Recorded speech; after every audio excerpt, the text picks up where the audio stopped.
The battle ended poorly for a group of elite players who were treated like garbage and nearly wiped out by Surya, the Thunder Queen, and her followers. Their lives were only spared because the actual Chad Hyrkin intervened at the very moment of their scheduled execution.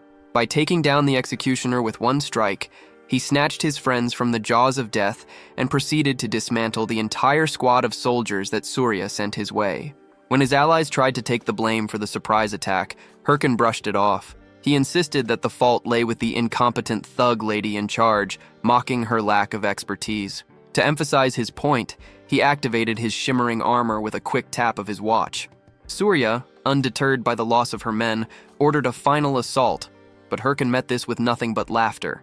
He had the upper hand until a blade was driven into his back by one of his own teammates. It turned out that the companions he had just rescued were actually deceptive turncoats.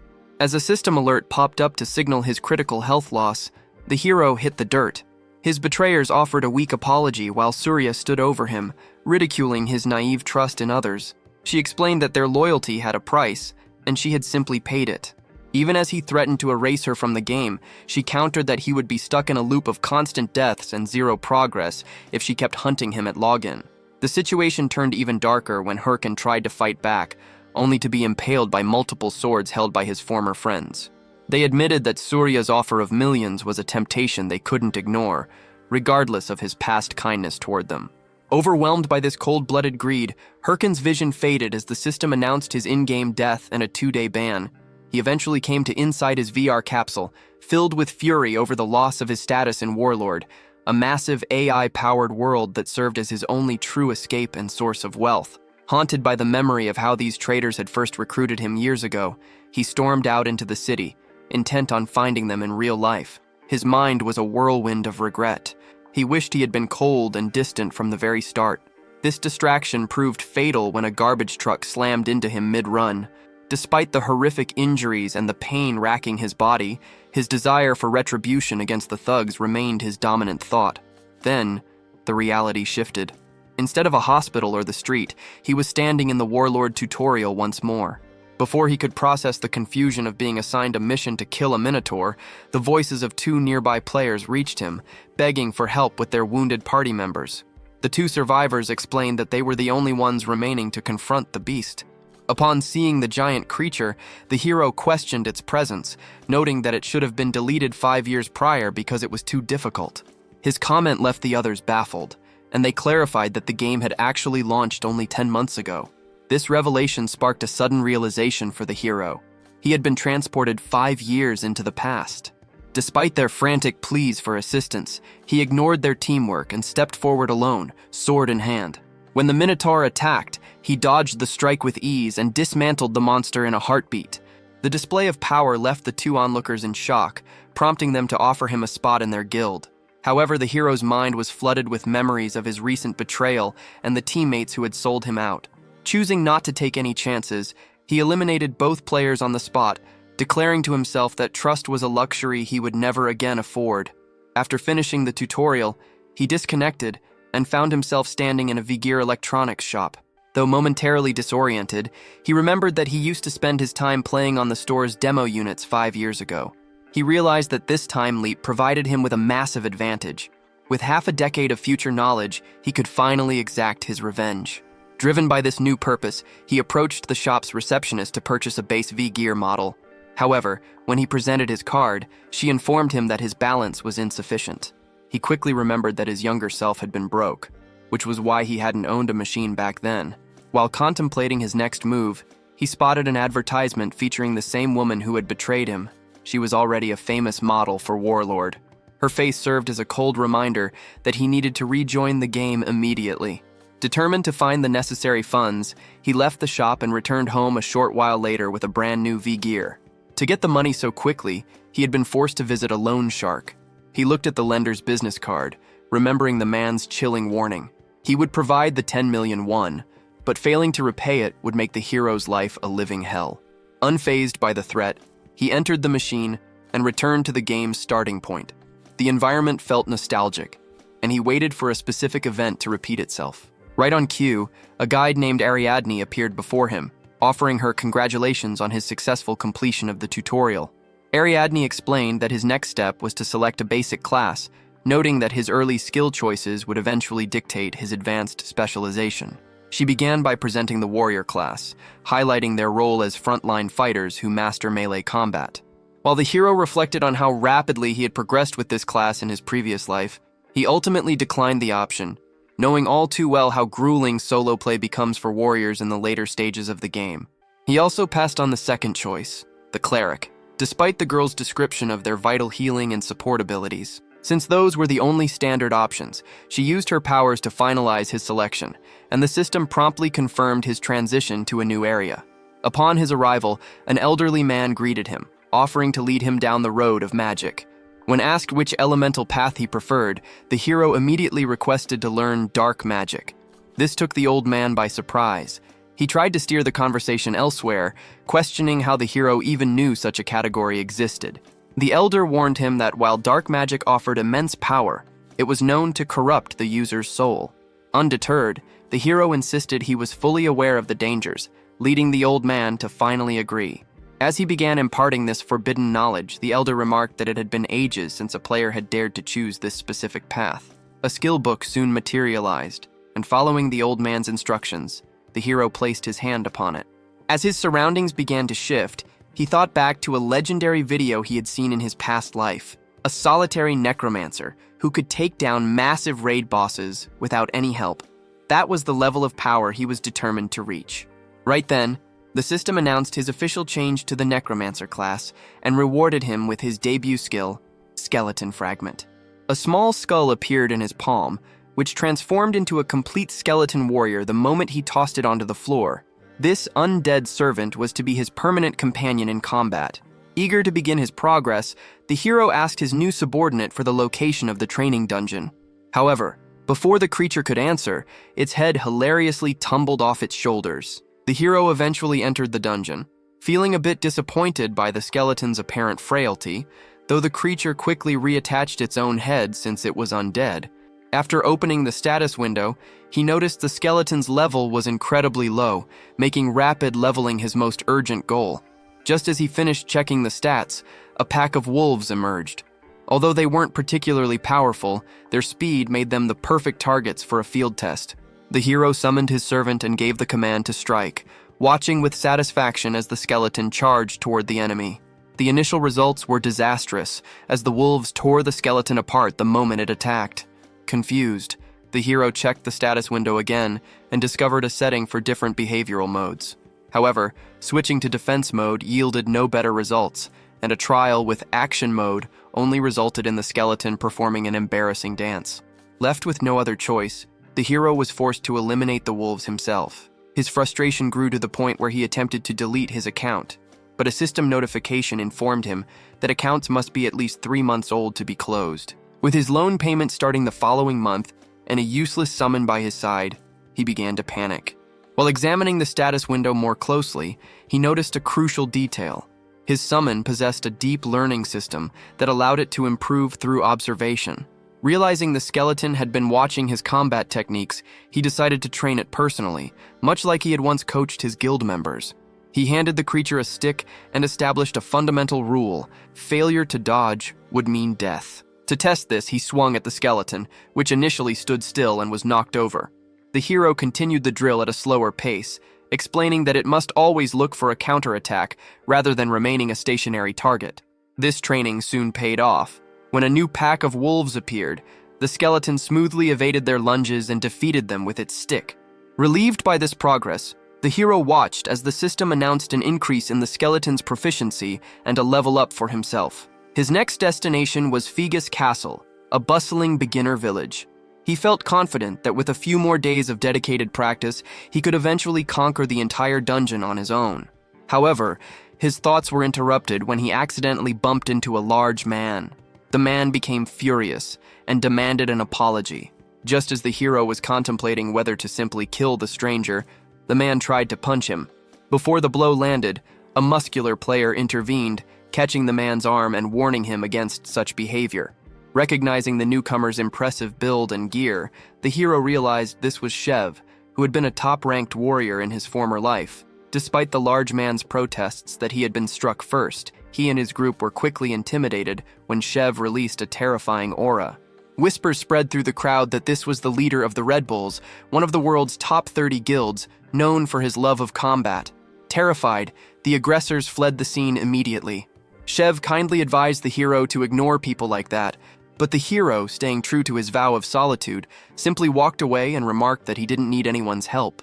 As he walked away, the hero quietly acknowledged how much Shev's power had intimidated him. However, he vowed that by their next encounter, he would be a transformed man. His mind was heavy with the realization of the massive gap between himself and the world's elite adventurers, a gap he knew he had to close if his revenge were to succeed. While he was absorbed in these thoughts inside a cave, a tiger monster suddenly lunged at him. The skeleton reacted instantly, killing the beast before it could land a hit. Although this victory pushed him to level 10, the hero felt annoyed that it had taken 3 full days to get there. To mark his progress, the system removed his beginner icon and rewarded him for completing the training dungeon with a War Watch, a device for monitoring stats and game data. When it came time to distribute his attribute points, the hero made a surprising choice. Rather than investing in mana or intelligence like a typical necromancer, he poured every point into strength. He noticed his skeleton seemed distressed by this decision, but he explained that traditional stats wouldn't be as effective at this stage. By boosting his own physical power, he could better transmit the high-level combat techniques he had mastered in his previous life to his summon. After ordering the skeleton to stay focused on its training, he made his way to the Figgy's Castle branch of the Raiders Association.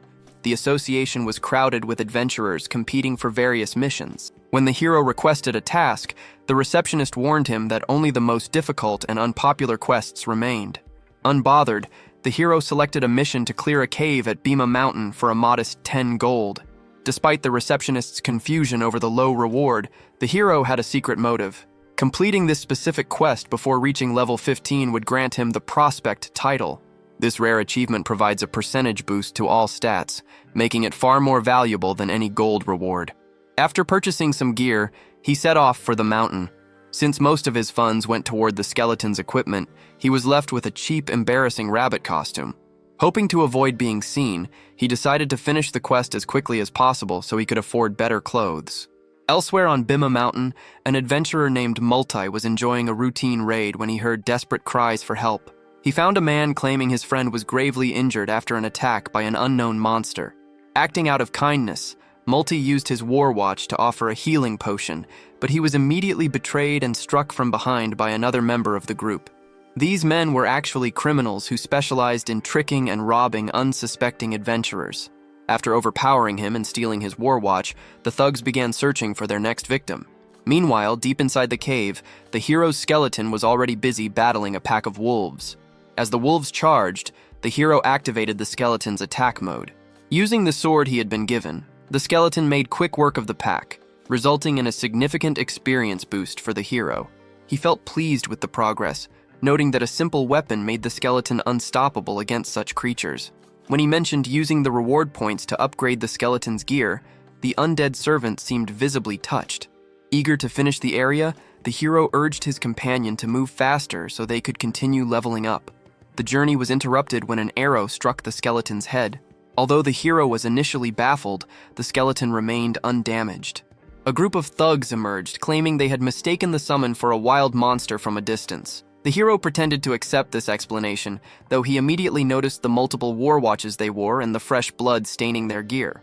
When he requested a mana potion as compensation, the thugs claimed to be out of supplies but suggested they team up to hunt monsters instead. Unbeknownst to the hero, the criminals were coordinating a trap. Their strategy involved luring a pack of wolves, buffing the creature's attack power, and then intentionally directing one toward the hero while making it look like a mistake.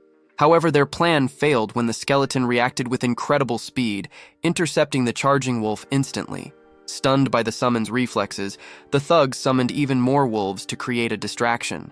One of them managed to sneak behind the hero for a lethal strike, but the hero dodged effortlessly and severed the attacker's hand in a single motion. Without a second thought, the hero and his skeleton turned on the remaining criminals. Despite their desperate pleas for a ceasefire, the hero refused to show mercy, sticking to his vow never to trust anyone again. He ignored the leader's offer to hand over all his loot and killed him along with the others. The system soon notified him that the leader had dropped 8 war watches. The hero was impressed by the haul, realizing the profit would finally allow him to replace his embarrassing outfit. He even jokingly asked the skeleton if it wanted a gift after seeing it continue to strike one of the fallen thugs. After selling the stolen watches, which causes a random item from the original owner's inventory to drop, the hero found himself with a massive jackpot. His new inventory included black goblin pants, a sword infused with ancient tree essence, a demon's curse skill book, and a good amount of gold. He also used the watches to create a custom face mask capable of recording his gameplay. Looking at the mask, he felt a sense of nostalgia, recalling how he once told his old guildmates that wearing traditional masks would be the perfect way to go viral. After reflecting on his past, the hero focused his energy on enhancing his new mask. He made a vow to himself that he would never let another person rob him again, viewing the mask as a tool to establish his worth. With this renewed determination, he and his skeleton companion set off toward their next objective. They eventually reached the Bima Mountain Cave, a location known for its werewolf inhabitants. Despite the dungeon's reputation for being difficult, the hero felt prepared thanks to his upgraded gear. The search for enemies proved frustratingly slow, as hours passed without any encounters. Just as the hero began to feel confused, since the game system usually signals if a dungeon has already been finished, he noticed his skeleton striking a specific section of the cave wall. This action revealed a massive, hidden gate. A system message immediately confirmed that they had discovered an instant dungeon, a rare, single-use location that occasionally appears within standard dungeons. While these areas are much more dangerous and carry a clear-it-or-die risk, the rewards are significantly higher. After briefly considering whether to find an easier quest, the hero decided to step through the gate. Upon entering, they found themselves in a crumbling arena. A corrupted werewolf of massive proportions emerged and charged at the hero, slamming him into a wall before he could move. To his surprise, the hero barely felt the impact and began to laugh. He realized he was incredibly lucky to encounter a corrupted monster, which is linked to the game's main storyline, this early in his journey. He signaled his skeleton to prepare for battle and leaped toward the beast. Using his sword, he activated the demon's curse, landing a blow that severed the monster's arm and triggered a system alert stating the werewolf's stats had dropped by 10%. The hero was pleased with the effectiveness of his new skill, though the system warned him that the monster had entered a state of rage. As the werewolf rushed him again, the hero triggered Slot On, a unique warlord feature that surrounds the player with a magic circle and grants a massive temporary power boost from the game world. Most players refer to this as the ultimate mode, as the transformation is specific to each individual. Although the boss's speed was overwhelming, making it hard to land a counterattack, the hero remained focused and eventually struck the creature's chest. The enraged werewolf slammed the ground in retaliation, causing a shockwave that knocked the hero back. However, as the monster jumped in for a final blow, the hero summoned his skeleton, who expertly cut off the werewolf's other arm. Seeing the opening, the hero told his companion that it was finally time to execute the technique they had been practicing. Working in perfect synchronization, the hero and his skeleton companion lunged at the monster, tearing it to shreds with a barrage of coordinated strikes. A system notification quickly confirmed the successful hunt of the werewolf and announced that the skeleton's skill had reached rank E due to the victory over such a formidable opponent. Among the various rewards the hero collected was a rare necklace known as the Corrupted Tracker, which left him genuinely impressed. Additionally, the system registered 3 new titles to his name: Promising Rookie, Challenger of Heroes, and Corrupted Tracker. The last title was particularly shocking, as he recognized it as the starting point for the first chapter of Warlord's main storyline, titled Count Corruption. He remembered that these main quests formed the core of the game's lore, offering such incredible rewards that every player fought to participate. Although he had only reached the 4th chapter in his past life, he had now managed to unlock the beginning much earlier than expected, making him feel as though he had struck gold. However, his excitement faded after he logged out and saw a news report featuring interviews with several top players. They boasted that their guild was already approaching the final stages of the Count Corruption scenario, with plans to finish it in under 3 months. This realization discouraged the hero, as he felt his recent achievement was insignificant compared to those who were nearly done. He understood that joining the scenario so late would yield little benefit, and initially thought about waiting for the next chapter. Then a new perspective hit him. The global obsession with this specific quest was actually a massive opportunity. Since everyone was currently focused on Count Corruption, He realized that sharing a video of his recent battle could draw a huge audience. Grateful that he had recorded the footage, he decided to move forward with the upload. To ensure the highest quality, he sought out Romani, the woman widely regarded as the god of editing in his former life. At the same time, Romani was relaxing when she received a request from the hero to edit his gameplay. Because he was only level 15, she initially dismissed him as just another beginner looking for attention. However, her attitude shifted completely once she viewed the footage. She was so stunned by the content that she agreed to the job immediately. Elsewhere, a senior woman watched the finished video and quickly contacted her assistant about the new Count corruption clip. She expressed how impressive it was for a level 15 player to solo a corrupted werewolf. The assistant, however, was less convinced, claiming they had already seen it and arguing that the monster's low level made it unworthy of their attention. The woman, however, was not convinced by her assistant's skepticism. Expressing her genuine interest in the footage, she gave the order to find the boy and bring him to her.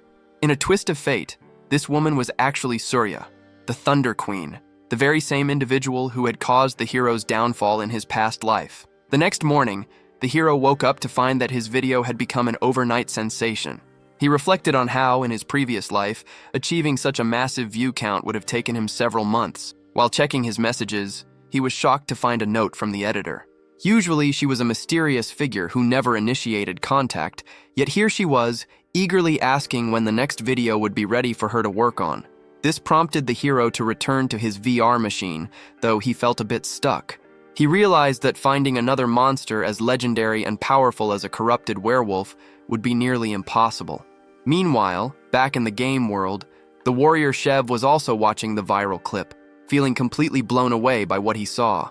When his teammate, a red-haired girl named Yell, approached him, he explained that he was studying a video of a new player who was currently the talk of the town. Although Yell seemed indifferent at first, Shev pointed out that because Warlord is so realistic, most beginners are naturally hesitant and clumsy with their movements. He noted that the way this boy commanded his skeleton was on an entirely different level compared to any other necromancer he had ever seen. Their conversation was cut short when Yell reminded him that they were due to start their own session in 5 minutes. She urged him to put on a great show for the live stream, mentioning that over 200,000 fans had purchased tickets specifically to watch the 9th-ranked player and leader of the Red Bulls in action. After Shev rallied his troops, they entered the dungeon as soon as the gates opened. At the same time, the hero arrived at the Fagus Castle branch of the Raiders Association, only to be let down by the lack of available quests. As he stood there, an elderly man approached him, recognizing him as the adventurer who had successfully cleared the Bhima mountain cave. Pulling the hero to one side, the old man shared his suspicions. He believed the hero had encountered a mutant influenced by the Corrupt One.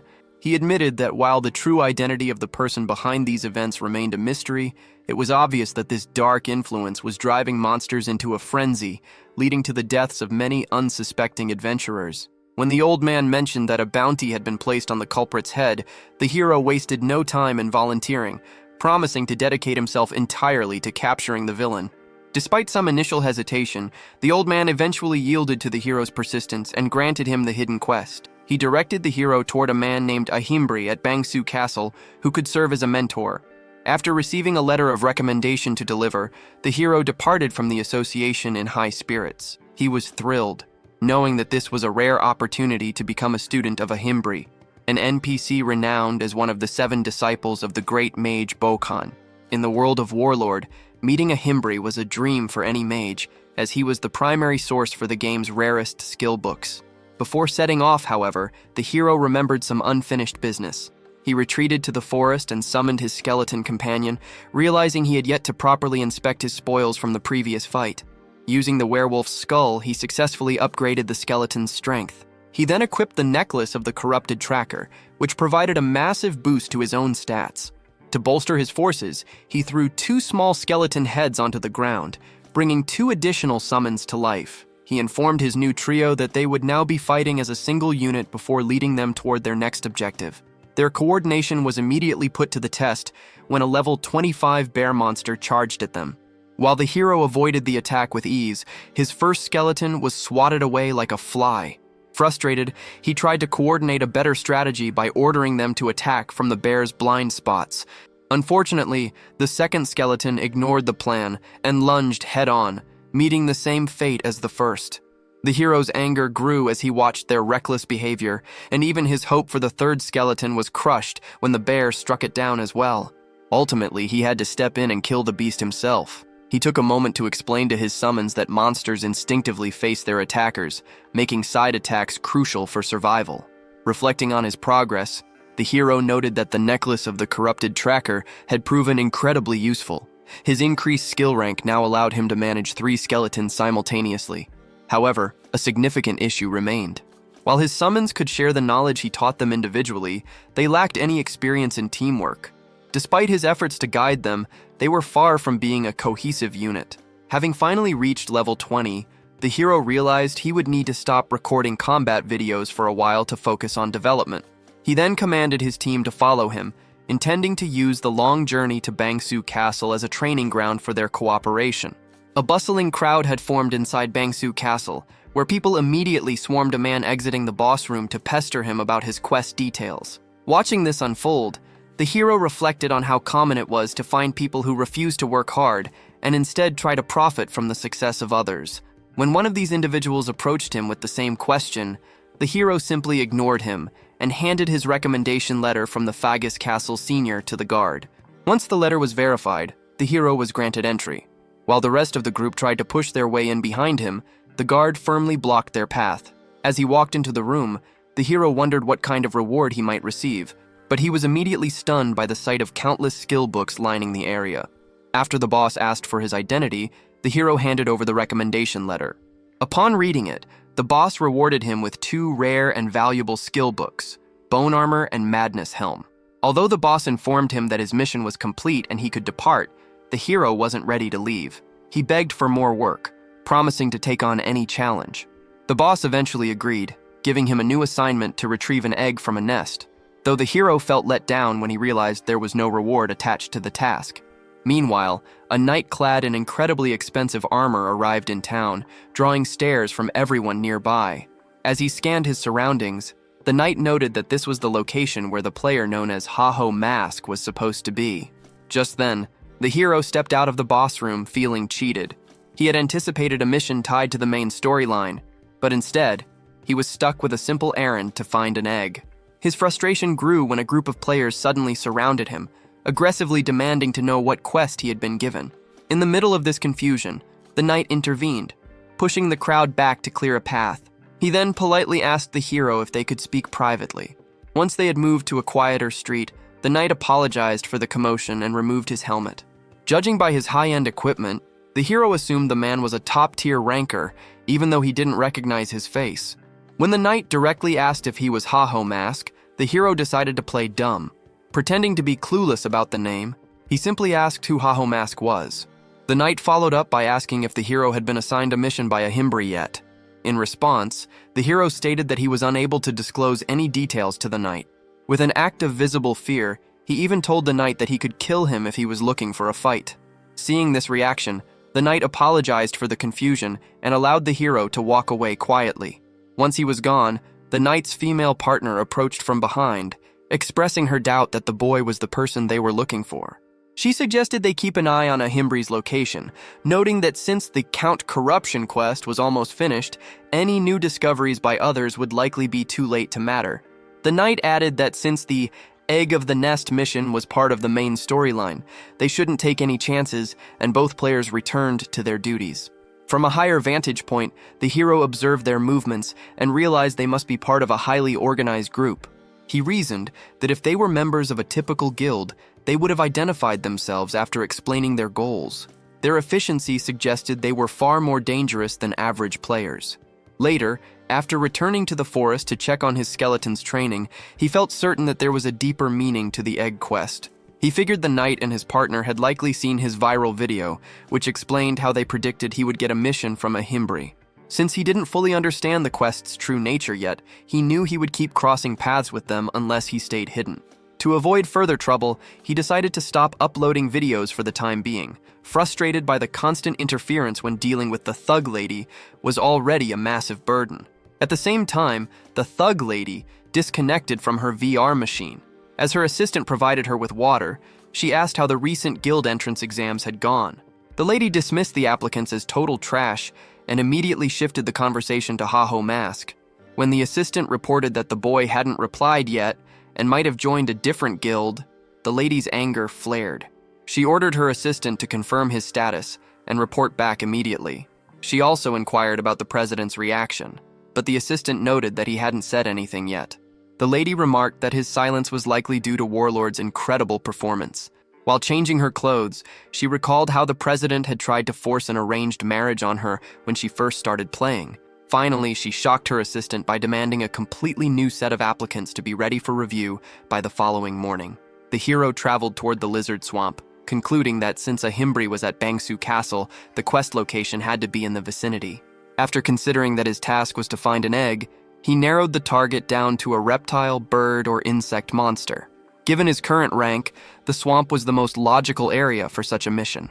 Upon arriving, he summoned his skeletons and acknowledged that because the local enemies were high level, he would need to utilize his newly acquired enhancement abilities. He activated the Madness Helm skill, which caused the skeletons to sprout horns and significantly increased their strength.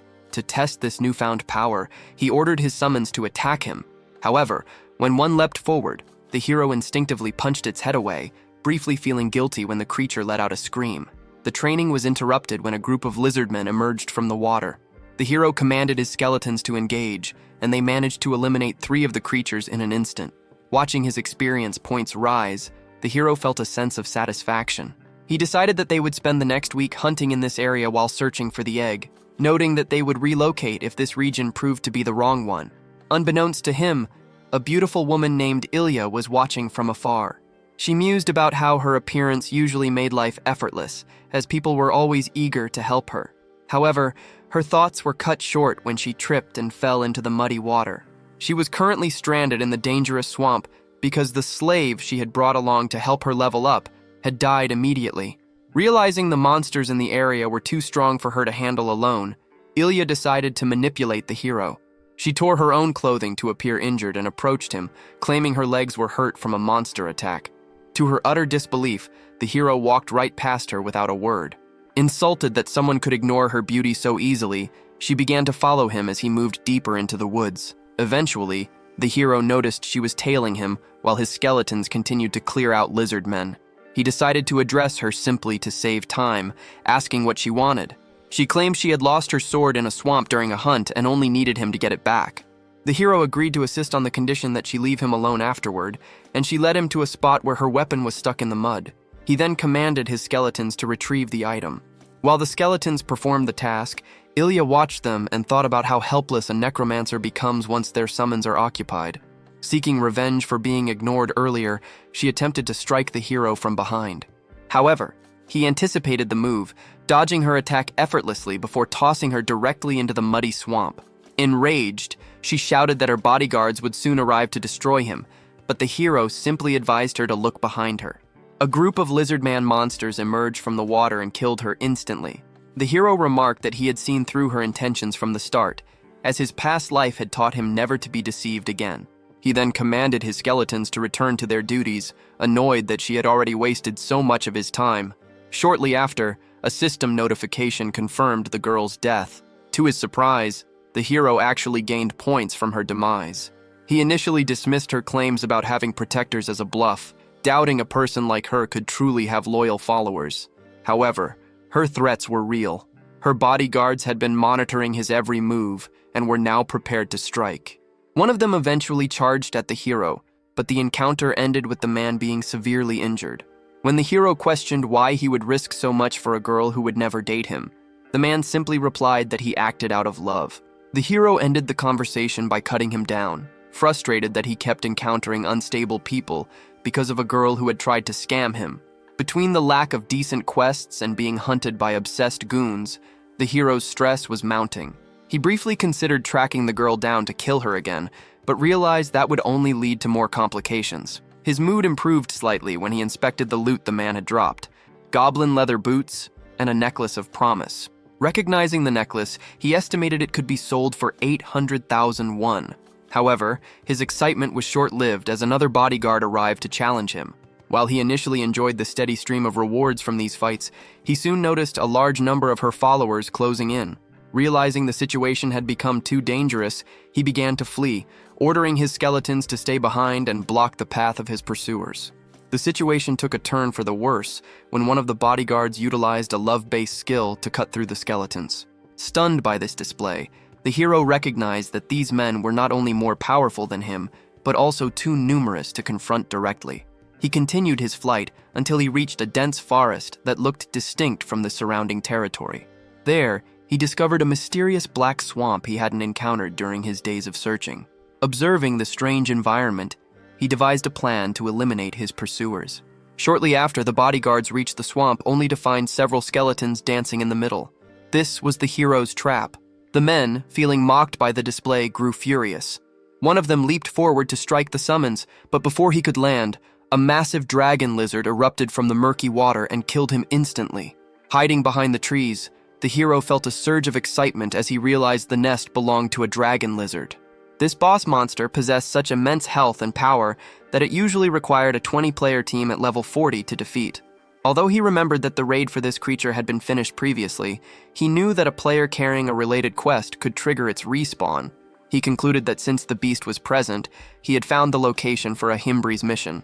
While he felt slightly overwhelmed that the boss had sent him to face such a formidable foe, he hoped to eventually recruit strong allies to make the task manageable. When the remaining bodyguards attempted to flee, the hero made it clear he wouldn't let them go so easily. He activated the Madness Helm ability on his skeletons and commanded them to cut off the men's escape route. As the dragon lizard claimed another victim and the group descended into panic, the hero seized the opportunity to sneak toward the nest. However, he was surprised to find no eggs upon his arrival. After a thorough search, he eventually discovered a stone shaped like an egg. Just as he was examining the object, a system alert informed him that his skeleton warriors had been annihilated. Realizing the dragon lizard was heading back, he knew he had to retreat at once. He managed to slip away just as the monster returned, deciding that he would have to present the egg-shaped stone to the boss, as staying any longer was far too risky. Before leaving the area, he gathered the war watches from the fallen bodyguards. He reflected on how Warlord was a fascinating game, precisely because the freedom it offered attracted such a wide variety of strange people. When one of the bodyguards became aggressive, the hero made it clear that while he had been playing along for a while, his patience was running out. He issued a stern warning that he would show no mercy if they continued to pursue him, departing with the thought that another encounter would mean total war. Upon returning to the boss of Bangsu Castle, he presented the egg-shaped stone from the nest, desperately hoping it was the right object so he wouldn't have to restart his search. To the hero's relief, the boss confirmed it was the correct item and expressed surprise at how quickly a beginner had managed to complete such a task. The hero, claiming he had put in his maximum effort, immediately requested the next mission. During their conversation, the boss asked if the hero recognized the object, explaining that it was a corruption stone, a mysterious item always found in areas plagued by mutated monsters. This revelation helped the hero connect the dots. He finally understood why the knight had been so desperate to track him down. The stone was a vital component of the main quest, and the knight had likely been trying to sabotage anyone else's progress to control the storyline. Although he had initially suspected the quest was a waste of time, the hero was stunned to find himself at the center of the game's primary plot. The boss admitted that he knew the mission was a heavy burden, but because they were up against a formidable enemy, he needed to test the hero's resolve. He asked if the hero was truly prepared to stand against the spreading corruption. Recognizing that this was a rare, life-changing chance within the game, the hero prepared to commit himself fully. However, the boss reminded him of the monster's terrifying power and noted that a beginner was not yet ready for such peril. He offered a compromise. If the hero asked with proper respect, the boss would take him on as a disciple. The hero accepted, and as he left the chamber, a system alert confirmed he had finished the quest and earned the title of a Himbree's disciple. The notification also specified that he could only return for more instructions once he reached level 40, leading the hero to grumble about the boss being a swindler. Elsewhere, a group of players stood victorious at the dragon lizard's lair after successfully finishing the raid. During the celebrations, the guild's senior approached the knight who had previously encountered the hero and thanked him for his help. He admitted that the raid likely would have ended in disaster without the knight's expertise. While handing over a sum of money, the senior mentioned how surprised he was to learn that professional helpers existed for boss hunts. However, the knight looked at the payment and coldly remarked that the amount was not what they had originally agreed upon. Although the senior official urged him to accept the payment, the knight firmly declined. He stated that if they intended to honor their agreement, he would instead take every item found within the nest. The knight felt incredibly fortunate, as he hadn't anticipated such a perfect chance to obtain the corruption stone. He remembered his initial concern upon hearing that the dragon lizard had respawned, fearing that Haho Mask might have already finished the mission. However, since the monster was still alive when he arrived, he assumed the boy had failed. His plan was now simple: seize the stone and ensure Haho Mask could never complete the quest. His confidence vanished, however, when he searched the nest, and was shocked to find that the corruption stone was missing. At the same time, the hero was relaxing at home, feeling relieved that his days of constant struggle seemed to be behind him. Now that he had accumulated a decent amount of money, he decided to treat himself to a nice meal. His mood soured quickly when he converted his in-game points into currency, only to discover that nearly everything had been drained by rent and various bills. Frustrated that he couldn't even afford a decent dinner, he was interrupted by a message from his editor.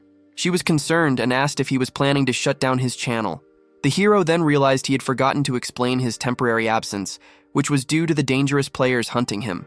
However, he quickly decided that starving was a much bigger threat than a few rivals. Choosing to ignore the danger, he headed back into the game. He reappeared in the Forest of the Dead, a location he chose because it was excellent for leveling up and had a spooky vibe that would attract more viewers to his videos. Before starting the hunt, he informed his skeletons that they would have extra help. Using a new skill provided by the boss, he summoned a skeleton magician to join the team. As they prepared, level 33 undead creatures began crawling out of the earth. His summons were visibly terrified, but the hero commanded them to strike at once. He pointed out that fighting the undead required a different strategy, since their normal combat instincts wouldn't apply here. When he saw his companions hesitating and trying to hide, he told them to stop wasting time. One skeleton eventually attacked a monster's arm, but the creature didn't die. The hero explained that standard strikes were useless against these foes. He then summoned the mage's hammer himself and crushed the monster's skull, defeating it in a single blow. Instructing his subordinates, the hero emphasized that their attacks must be directed at the monster's heads. He established a challenging objective for the day: eliminating 100 undead creatures in just 100 minutes. To motivate them, he threatened to abandon them in the eerie woods if they failed to meet the quota. This warning prompted the skeletons to charge at their enemies with maximum effort. Before long, several undead had been defeated, and the hero's level increased. He was pleasantly surprised by his team's performance, noting that they had mastered their unfamiliar weapons much faster than he had originally expected. The momentum was interrupted by the sudden appearance of a massive undead warrior, a rare monster that spawns without warning. After commanding his companions to engage, the hero jokingly remarked that they would feast on its meat later. As the group lunged forward, the giant slammed its axe into the earth, creating a shockwave that sent everyone flying backward. The hero felt lucky. Because he had focused his defense on the monster's arm rather than his own face, he managed to avoid a lethal hit. Seizing the moment while the warrior's arm was compromised, the group landed a series of heavy blows. Although the hero thought the fight was over when the giant collapsed, the monster attempted a desperate rear attack. Fortunately, the skeleton magician intervened with a well-timed fire spell, finishing the beast for good. While the hero was tallying his experience points, a system notification warned him that the field boss had sensed its subordinate's death and was approaching. A magic circle soon appeared in the sky, and a terrifying golden monster with many arms descended. The hero recognized it as a first-class mage and the ultimate boss of the forest. He realized that the boss had likely appeared because of the sheer number of undead they had killed. Though he viewed this as a potential jackpot, he soon found himself in trouble. His mana had dropped too low, causing his skeleton companions to vanish. Forced to fight the mage alone, the hero activated the slot-on ability of his Warwatch to gain a temporary power boost. As the battle began, the hero dodged a barrage of fire spells, knowing he couldn't win if the boss kept casting. He deduced that the magic was tied to the monster's numerous hands and managed to shatter one with a powerful strike, which caused several spells to disappear. He realized that disabling all the hands was his only path to victory, but the system warned him that the boss was entering an enraged state. The monster unleashed a devastating new skill that caught the hero off guard, resulting in a violent impact that sent him crashing to the ground. The hero struggled to remember the monster's combat patterns, frustrated that it had been years since their last encounter. As the creature launched another series of powerful strikes, he resolved to give it his all, successfully dodging the onslaught but finding no opportunity to strike back. Before he could maneuver into a blind spot, the boss suddenly snatched him up. Remaining calm, he activated his final trump card, the Demon's Curse. The resulting surge of power allowed him to break the monster's grip and deliver a massive blow to its face, ending the battle with a violent explosion. The system soon rewarded him with a vast amount of experience and the title of Skeleton Destroyer. Relieved that the fight was over, the hero checked his updated status, noting he had reached level 36. However, his mana remained at a mere 141, a result of him only investing the minimum points required. He realized that while his titles and rapid progression had been enough so far, his growing list of skills would soon demand a deeper mana pool. Furthermore, the effort he had put into strengthening his skeletons felt wasted since they had vanished during the fight. Deciding on his next steps, he planned to send the raid footage to his editor and set his sights on hitting level 40. Meanwhile, the editor was deeply impressed as she finished the video. She marveled at how he had soloed a higher-level boss without taking damage, concluding that his ability to perform such feats without practice proved he was a natural talent. After selecting a catchy title, she uploaded the clip to his channel. Upon returning to Bangsu Castle, the hero informed the boss of his arrival. Although he looked like a beggar, causing the boss to stare in shock, the hero cared only about his compensation. He was first rewarded with a skill book titled Osteology, a legendary find that was nowhere to be seen in public markets. This skill was a game changer, reducing the mana cost for his summons by 10% and allowing him to control an extra skeleton. The boss then revealed the second prize, the Corrupted Tracker's Ring. He explained that he had crafted it using the stone the hero had recovered to tap into the power of the Corrupt One. The hero was stunned, recognizing the ring as an exclusive item usually reserved for those who finished the main quest. However, just as he reached for it, the boss threw out a final challenge, stating he would only hand over the ring if the hero could catch him. The hero accepted the challenge and chased after the boss with startling speed, successfully catching him and leaving the castle with the ring already on his finger. Along with the item, he was assigned a new mission, to track down an agent named Miggy at Shirou Castle. However, knowing the high level of that region, the hero realized he would need to get stronger before venturing there. His planning was interrupted by a notification from his editor, who encouraged him to look at the performance of his latest upload. He was stunned to see the video had already cleared 2 million views and attracted substantial donations from various guilds. The thought that he could finally afford any meal he desired filled him with excitement. Before logging out, a massive donation of 1,000 won caught his eye, sent by the Thunder Hunter Guild along with a recruitment offer. He immediately recognized the organization. Its leader was the same thug lady who had ended his life in the past. He remembered how she had tried to recruit him back then as well. Initially, he was tempted to reject her again, but he stopped himself, realizing that his blunt refusal in his previous life was exactly what had turned her into his enemy.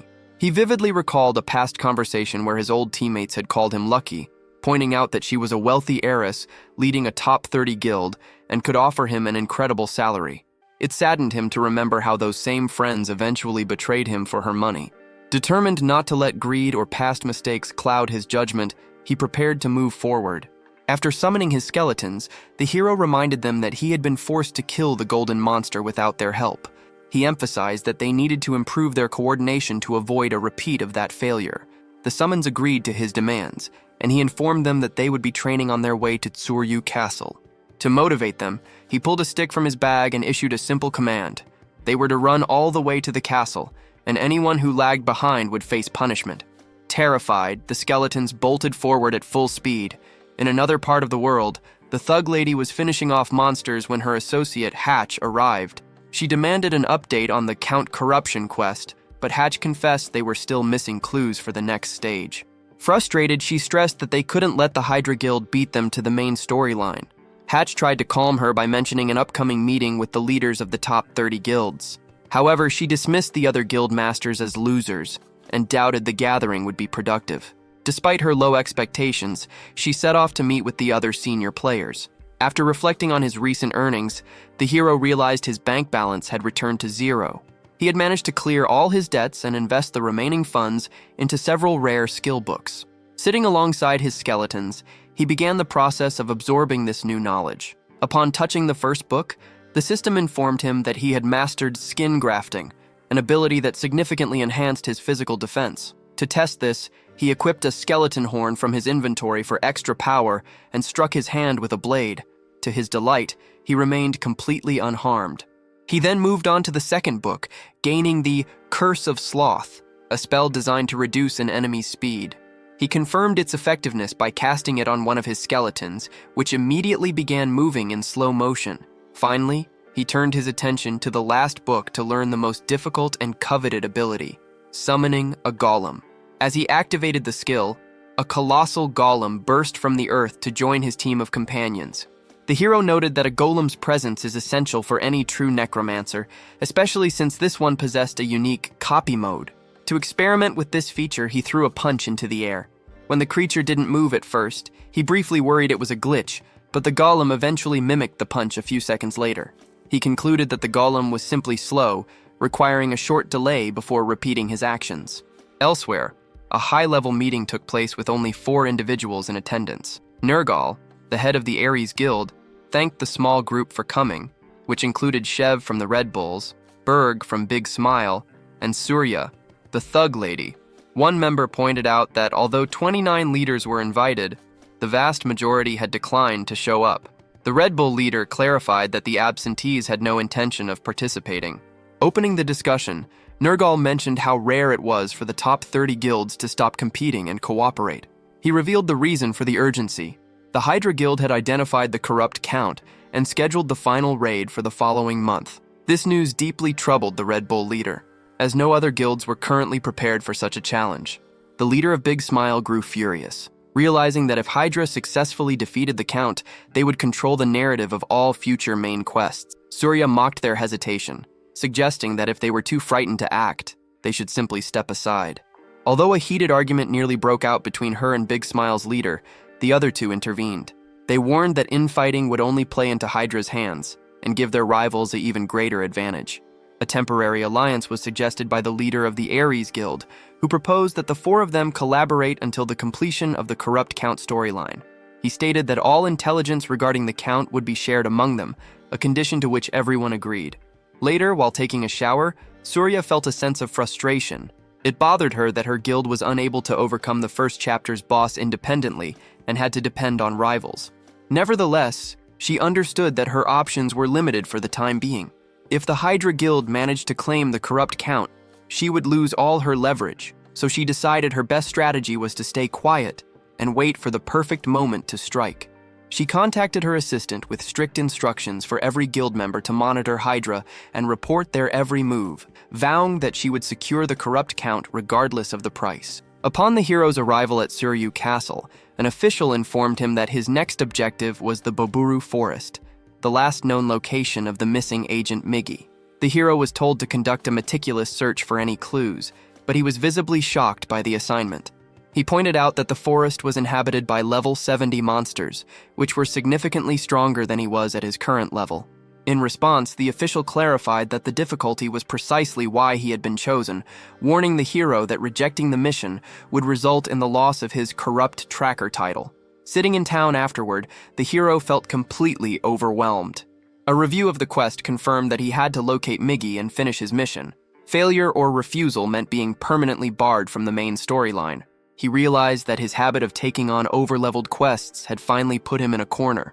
While he had somehow survived previous challenges, he was now facing a task designed for players at level 60 or higher. While he weighed his options, he happened to catch a nearby conversation between 2 players.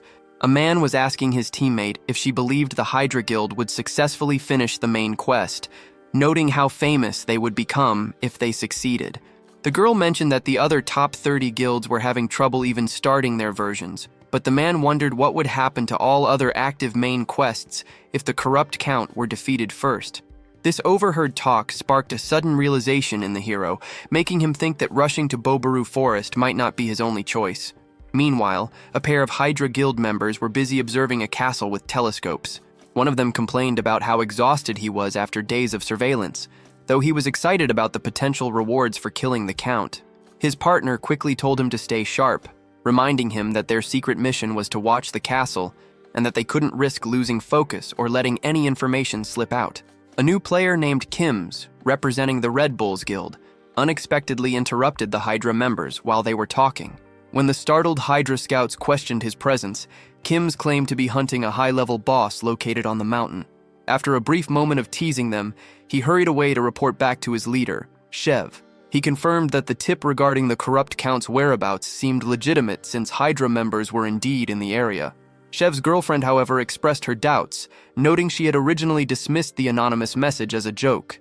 She found it suspicious that someone would provide such vital intelligence for free and without revealing their identity, leading Shev to wonder if the leaker held a grudge against Hydra. Despite Kim's asking if he should pursue the scouts, Shev ordered him to stay back, warning that Hydra would likely have most of its army stationed near the Count's castle. This conversation was cut short when Hahui from the Thunder Hunters Guild ambushed Kims and threatened to kill him if he didn't disclose his information.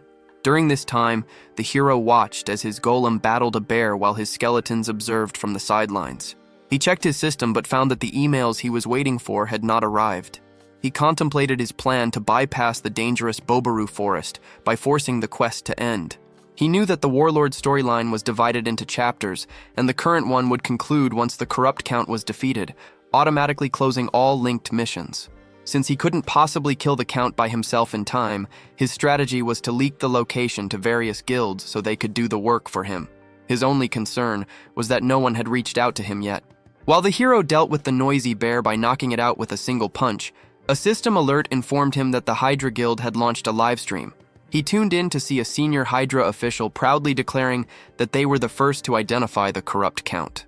To the hero's surprise, the official announced that their massive raid was set to begin in just 3 days.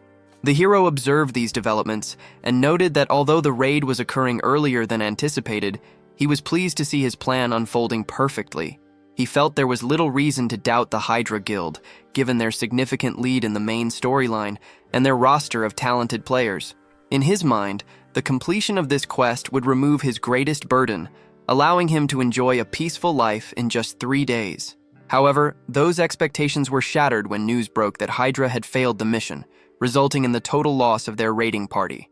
While sitting at home shocked by the report, the hero noticed that the Red Bulls Guild had just launched a live stream.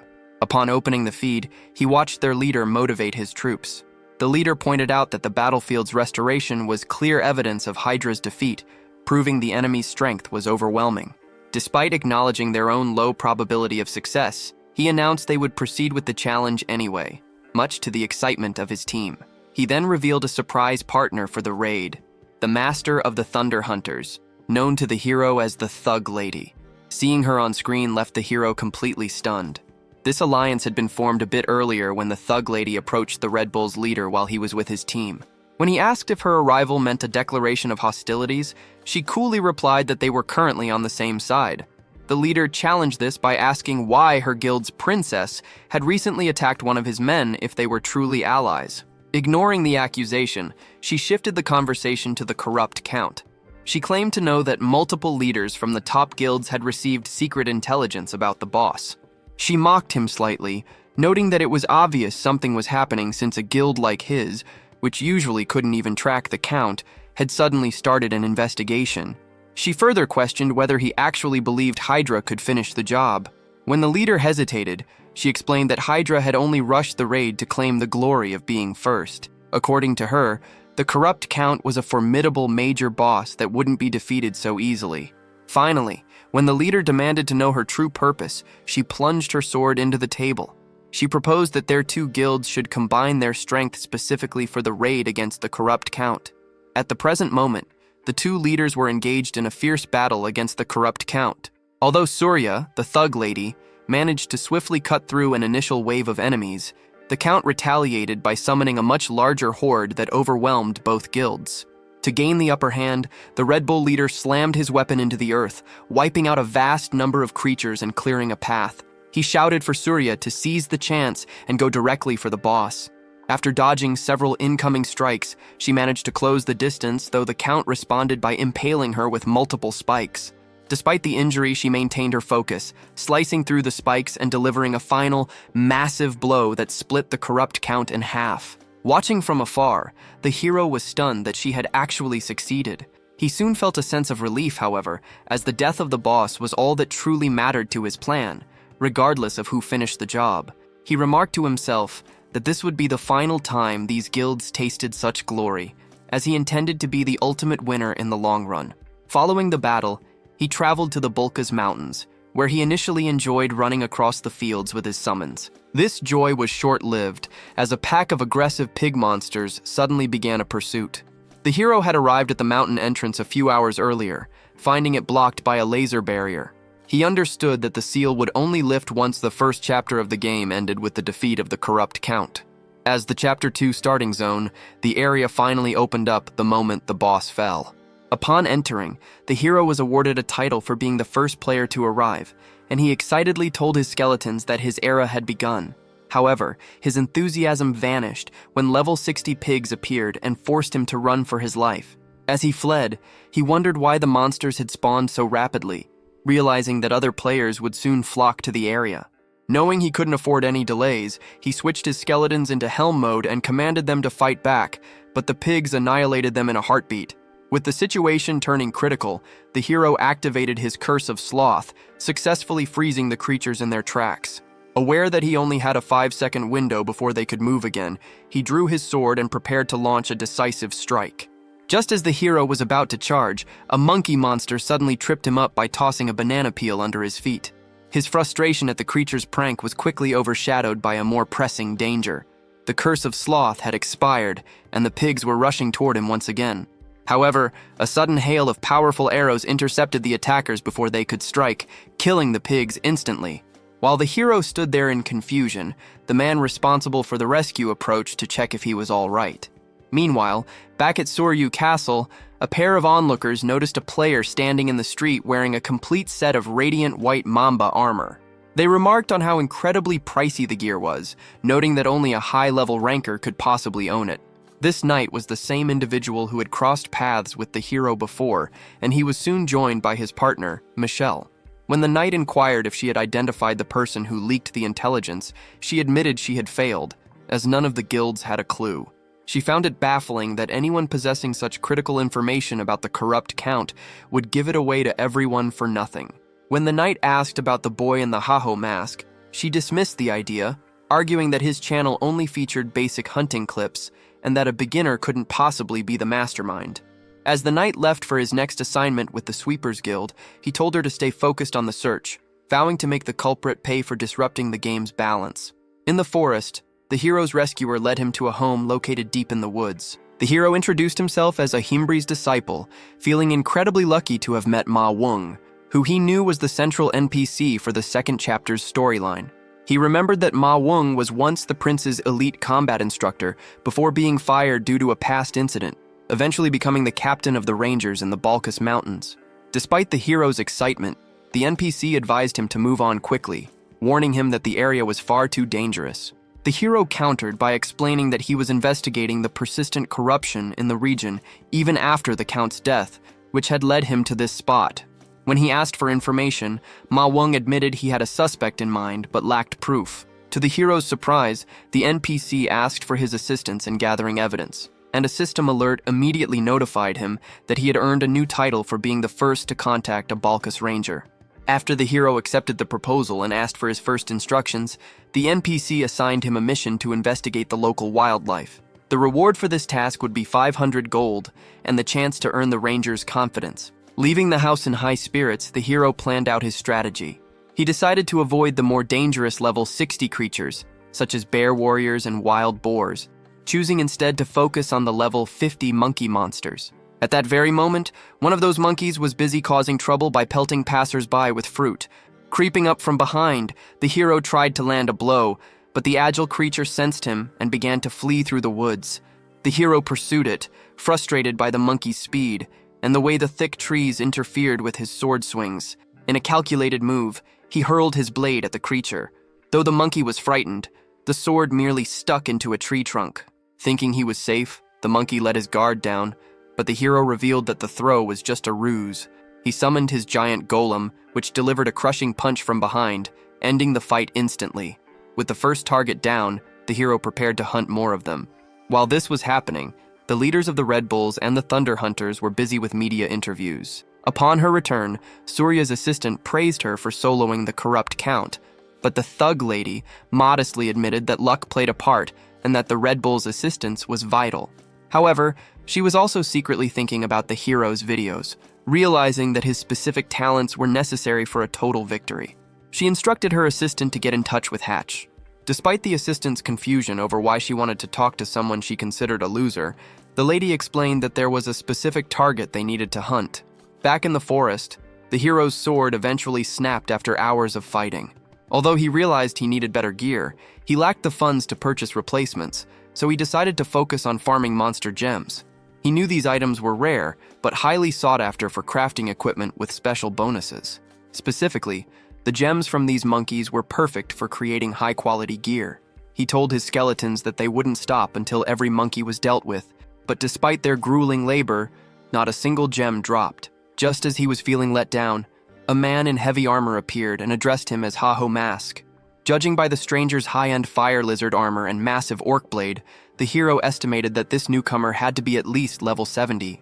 Introducing himself as Quixote, the man challenged the hero to a formal duel while showcasing several of his abilities. He bragged about the hero's online fame, explaining that he intended to defeat him simply to steal some of that popularity for himself. The hero initially tried to walk away, dismissing the stranger as a foolish attention seeker. However, when Quixote offered a prize of 5,000 gold, the hero's interest was piqued, and he accepted the challenge. Deep down, Quixote was driven by frustration. He believed his natural talent usually made him the star of any game, yet in Warlord, he felt invisible. He recalled an embarrassing moment in town when he heard players praising Ha-Ho Mask, and it bothered him deeply that a lower-level player with cheap equipment was getting so much attention. After spotting the hero working in the forest, Quixote decided that filming a victory over him would be the fastest way to become famous. To ensure the fight appeared fair, and because he knew the hero's sword was broken, he even removed his own high-tier armor. Confusion set in for the hero as Quixote attacked with his bare hands, though he managed to dodge the initial strikes with ease. Realizing the hero was only playing defensively, Quixote activated a booster skill, a warrior ability that grants a sudden burst of speed. He landed a punch so powerful, it sent the hero crashing into a tree. The hero was genuinely caught off guard by the intensity of the skill, realizing he couldn't win a head-on physical confrontation against such speed. As Quixote rushed in for another boosted strike, the hero used a clever trick, throwing dirt into the man's eyes to blind him. With his opponent momentarily vulnerable, the hero landed a series of kicks and strikes that pushed Quixote back. Taking advantage of the break in the fight, the hero activated a combat enhancement skill he had recently purchased. Quixote realized instantly that the hero's power had surged to a level where a single hit would be fatal. Terrified, he surrendered on the spot and begged for his life. The hero agreed to stop but demonstrated his new power by punching a nearby tree, which shattered instantly. Finally, the hero reminded him that since the duel was over, he expected the 5,000 gold reward. Removing his helmet, Quixote paid up and admitted that the hero's strength and skill were truly impressive. After transferring the gold, the man surprised the hero by offering his orc sword as an additional gift. When asked why he would give away such a valuable weapon for nothing, he explained that it was a gesture of thanks. He confessed that his obsession with fame had caused him to neglect his actual growth, and he thanked the hero for helping him see the error of his ways. The man even declared that he would consider the hero his brother from now on. Seeing through the stranger's exaggerated behavior, the hero responded by kicking him back and commanding his skeletons to restrain him.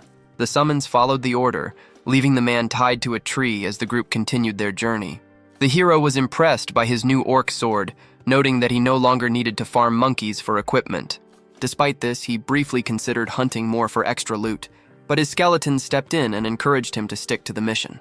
Upon returning to the NPC, the hero received his reward and a summary of his progress. He had eliminated 950 monkeys, 104 wolves, and 76 poison lizards. The ranger praised his work, but warned that the upcoming task would be far more perilous. Pointing to a spot near the mountain peak, the NPC described a massive, 4-meter-tall bear warrior that wore human-like armor. He explained that finding the source of the monster's weaponry was vital to identifying the corrupt one. When asked if he could handle such a threat alone, the hero confidently assured the ranger that he knew exactly how to manage the situation.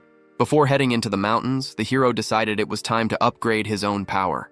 He accessed the auction system and bought a skeleton snake set, which significantly boosted his stats but drained a huge chunk of his savings. He used his remaining funds to purchase several new skill books. Although he acknowledged that he was still slightly lower in level than the bear warriors, he felt that his new gear and abilities would bridge the gap. During this process, his skeletons asked if they could have some new items as well. The hero agreed to look for them, only to realize he was completely broke again. While the skeletons were let down, he promised them that their turn would come as soon as he earned more money. Spotting a few pig monsters wandering nearby, the hero commanded his skeletons to engage them, hoping to collect some gold from the loot. The summons quickly overwhelmed most of the pack, but as they began to toy with the final survivor, the hero grew impatient. He instructed them to stop playing around and finish the job immediately to save time. However, before they could act, a sudden laser blast struck the pig, killing it instantly. Confused by the sudden intervention, the hero watched as 3 men stepped forward. They demanded to know why he was hunting in that territory without their guild's consent, introducing themselves as the Apollo Guild's elite trio. Ignoring their posturing entirely, the hero drew his blade and took all 3 down in a single, swift motion before continuing on his way. The humiliated trio, boiling with rage, sent an urgent report to their guild leadership. Upon hearing of the insult, the Apollo Guild leader was furious and ordered his men to apprehend the boy, vowing that he would be made to suffer for his disrespect. Eventually, the hero reached the territory of the bear warrior. Seeing his skeletons making silly poses, he scolded them, emphasizing that they needed to take this level 70 encounter seriously. He explained that the monster had 3 dangerous phases and required perfect coordination to defeat. Winning this fight, he noted, would likely push them ahead of the top 30 guilds in terms of main quest progress, so there was absolutely no room for error. Just as he finished detailing the strategy, the massive warrior appeared, prompting the hero to activate his slot-on ability. At the same time, a mage named Hatch from the Thunder Hunters Guild arrived at the Bulkas Mountains. Having seen the hero's recent monkey raid video, he was hoping to track him down, though he felt insulted that his superiors had assigned a high-ranking player like him to deal with a newcomer. When a level 65 pig boss suddenly ambushed him, Hatch didn't flinch. He incinerated the beast instantly with fire magic. Far from being an average player, Hatch was actually the 5th-ranked mage and warlord and a core member of Surya's team. Back at the boss site, the hero stood his ground against the towering bear warrior. He reflected on his past life, remembering how it had taken his entire guild 6 difficult attempts to barely defeat this creature. He was well aware that a failure now would allow his rivals to surpass him in the race to complete the main quest. As he analyzed the bear, the hero concluded that his only path to victory was to target the gaps in its plating and strip away its protective gear. He ordered his skeletons to hold their positions and wait for his signal before activating his latest ability, muscle modification. Although the skill allowed him to move through the air with incredible speed, he found its immense power difficult to manage. Seizing the moment of instability, the bear quickly annihilated his entire skeleton squad. Recognizing the escalating danger, the hero triggered his acceleration skill and charged, hoping to tackle the beast. However, the collision left the monster unharmed, and the hero was tossed aside, realizing once again that he had not yet mastered his new physical enhancement. Despite the setback, he noticed that his efforts had successfully removed a portion of the bear's armor. The creature retaliated with a barrage of strikes, yet the hero managed to evade every move with ease. He then deployed his bone bomb skill, launching a massive explosive that resulted in a violent blast. To his shock, the beast emerged from the smoke still standing. Realizing that brute force alone would fail, he shifted his approach. He brought his defeated skeletons back into the fray, vowing to show the true power of a necromancer, and summoned his golem to engage the enemy directly. During the struggle, the bear's blade became embedded in the golem's arm after the hero used a hardening technique to trap the weapon. Taking advantage of this opening, he commanded his skeletons to relentlessly slash at the exposed monster, while the skeleton mage launched a fire spell. Unfortunately, the mage's poor aim caused the hero to get caught in the crossfire. Recovering quickly, the hero pelted the bear with multiple bombs as it prepared to strike again. Through sheer persistence, he He finally brought the monster down, earning a massive amount of gold and experience points. He felt a surge of pride, knowing he had soloed a boss that once required an entire guild to defeat. With the battle over, he told his summons it was time to report back to the NPC. Meanwhile, at a tavern in Bulkistown, the mage from Surya's guild was feeling discouraged. After days of scouring the mountains, he had found no sign of Haho Mask and feared his leader's temper if he returned without results. His worries were interrupted by a call from Surya herself, who surprisingly praised his efforts and admitted the task was too big for one person. She revealed that she had sent Haji, the guild's princess, to support him. Suddenly, the tavern wall was blown apart by Haji's dramatic entrance. Surya informed the mage that they were now a team, though the princess was clearly furious, immediately scolding him for forcing her to travel all that way. Noticing that Bulkistown had officially developed into a town, the hero realized that the player base was finally catching on to the area's importance in the main quest. He activated his speed ability to reach the NPC quickly, but his path was blocked by 3 men. He recognized them as thugs from the Apollo Guild, likely seeking vengeance for their fallen comrades. Unwilling to waste time, the hero challenged them to all attack him simultaneously. However, to his astonishment, the trio ignored him and began to flee in terror. The reason for their flight soon became clear. They were being hunted by the mage and the princess from the Thunder Hunters Guild. With a sudden display of power, the princess eliminated all 3 thugs in an instant. She then turned her attention to the hero, demanding to know if he was the famous Haho Mask. Although he remembered their formidable strength from his past life and knew they were likely there to recruit him, he chose to play dumb, claiming he had no idea who Haho Mask was. The princess didn't buy his act for a second, arguing that it was impossible for anyone in the Bulkist Mountains to be unaware of a player with over 20 million video views. The mage tried to calm her down, pointing out that she was being too aggressive and reminding her that she had already caused enough trouble by destroying a tavern and attacking innocent people.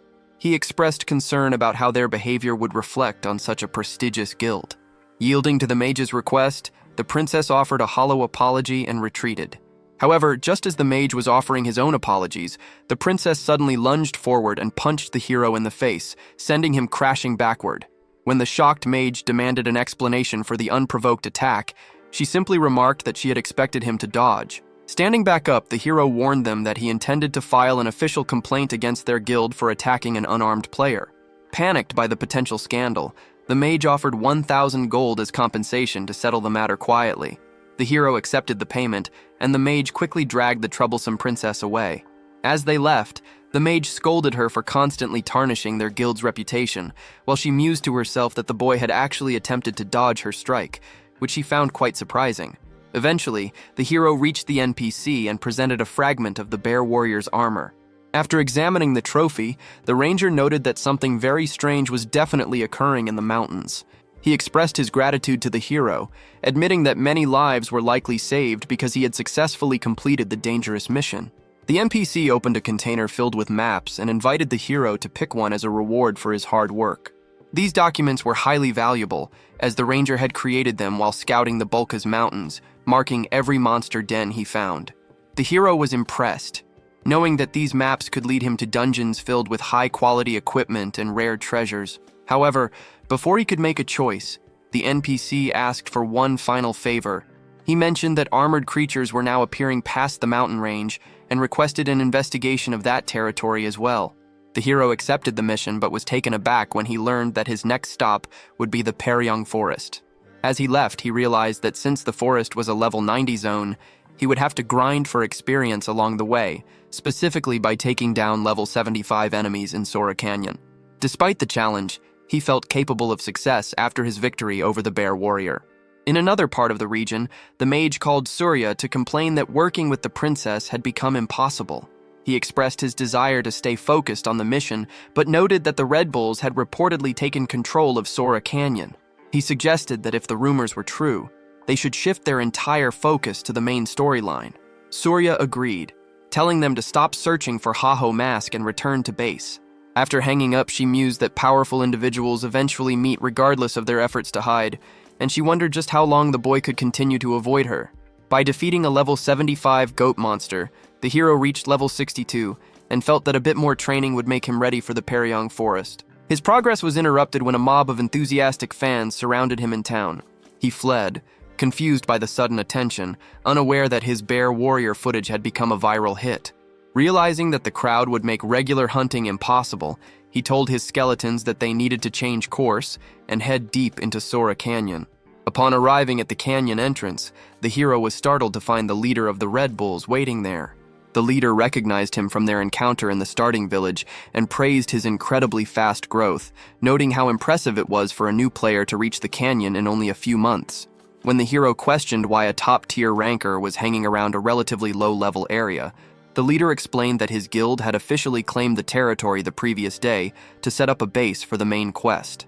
He then revealed that his true reason for being there was to find Haho Mask.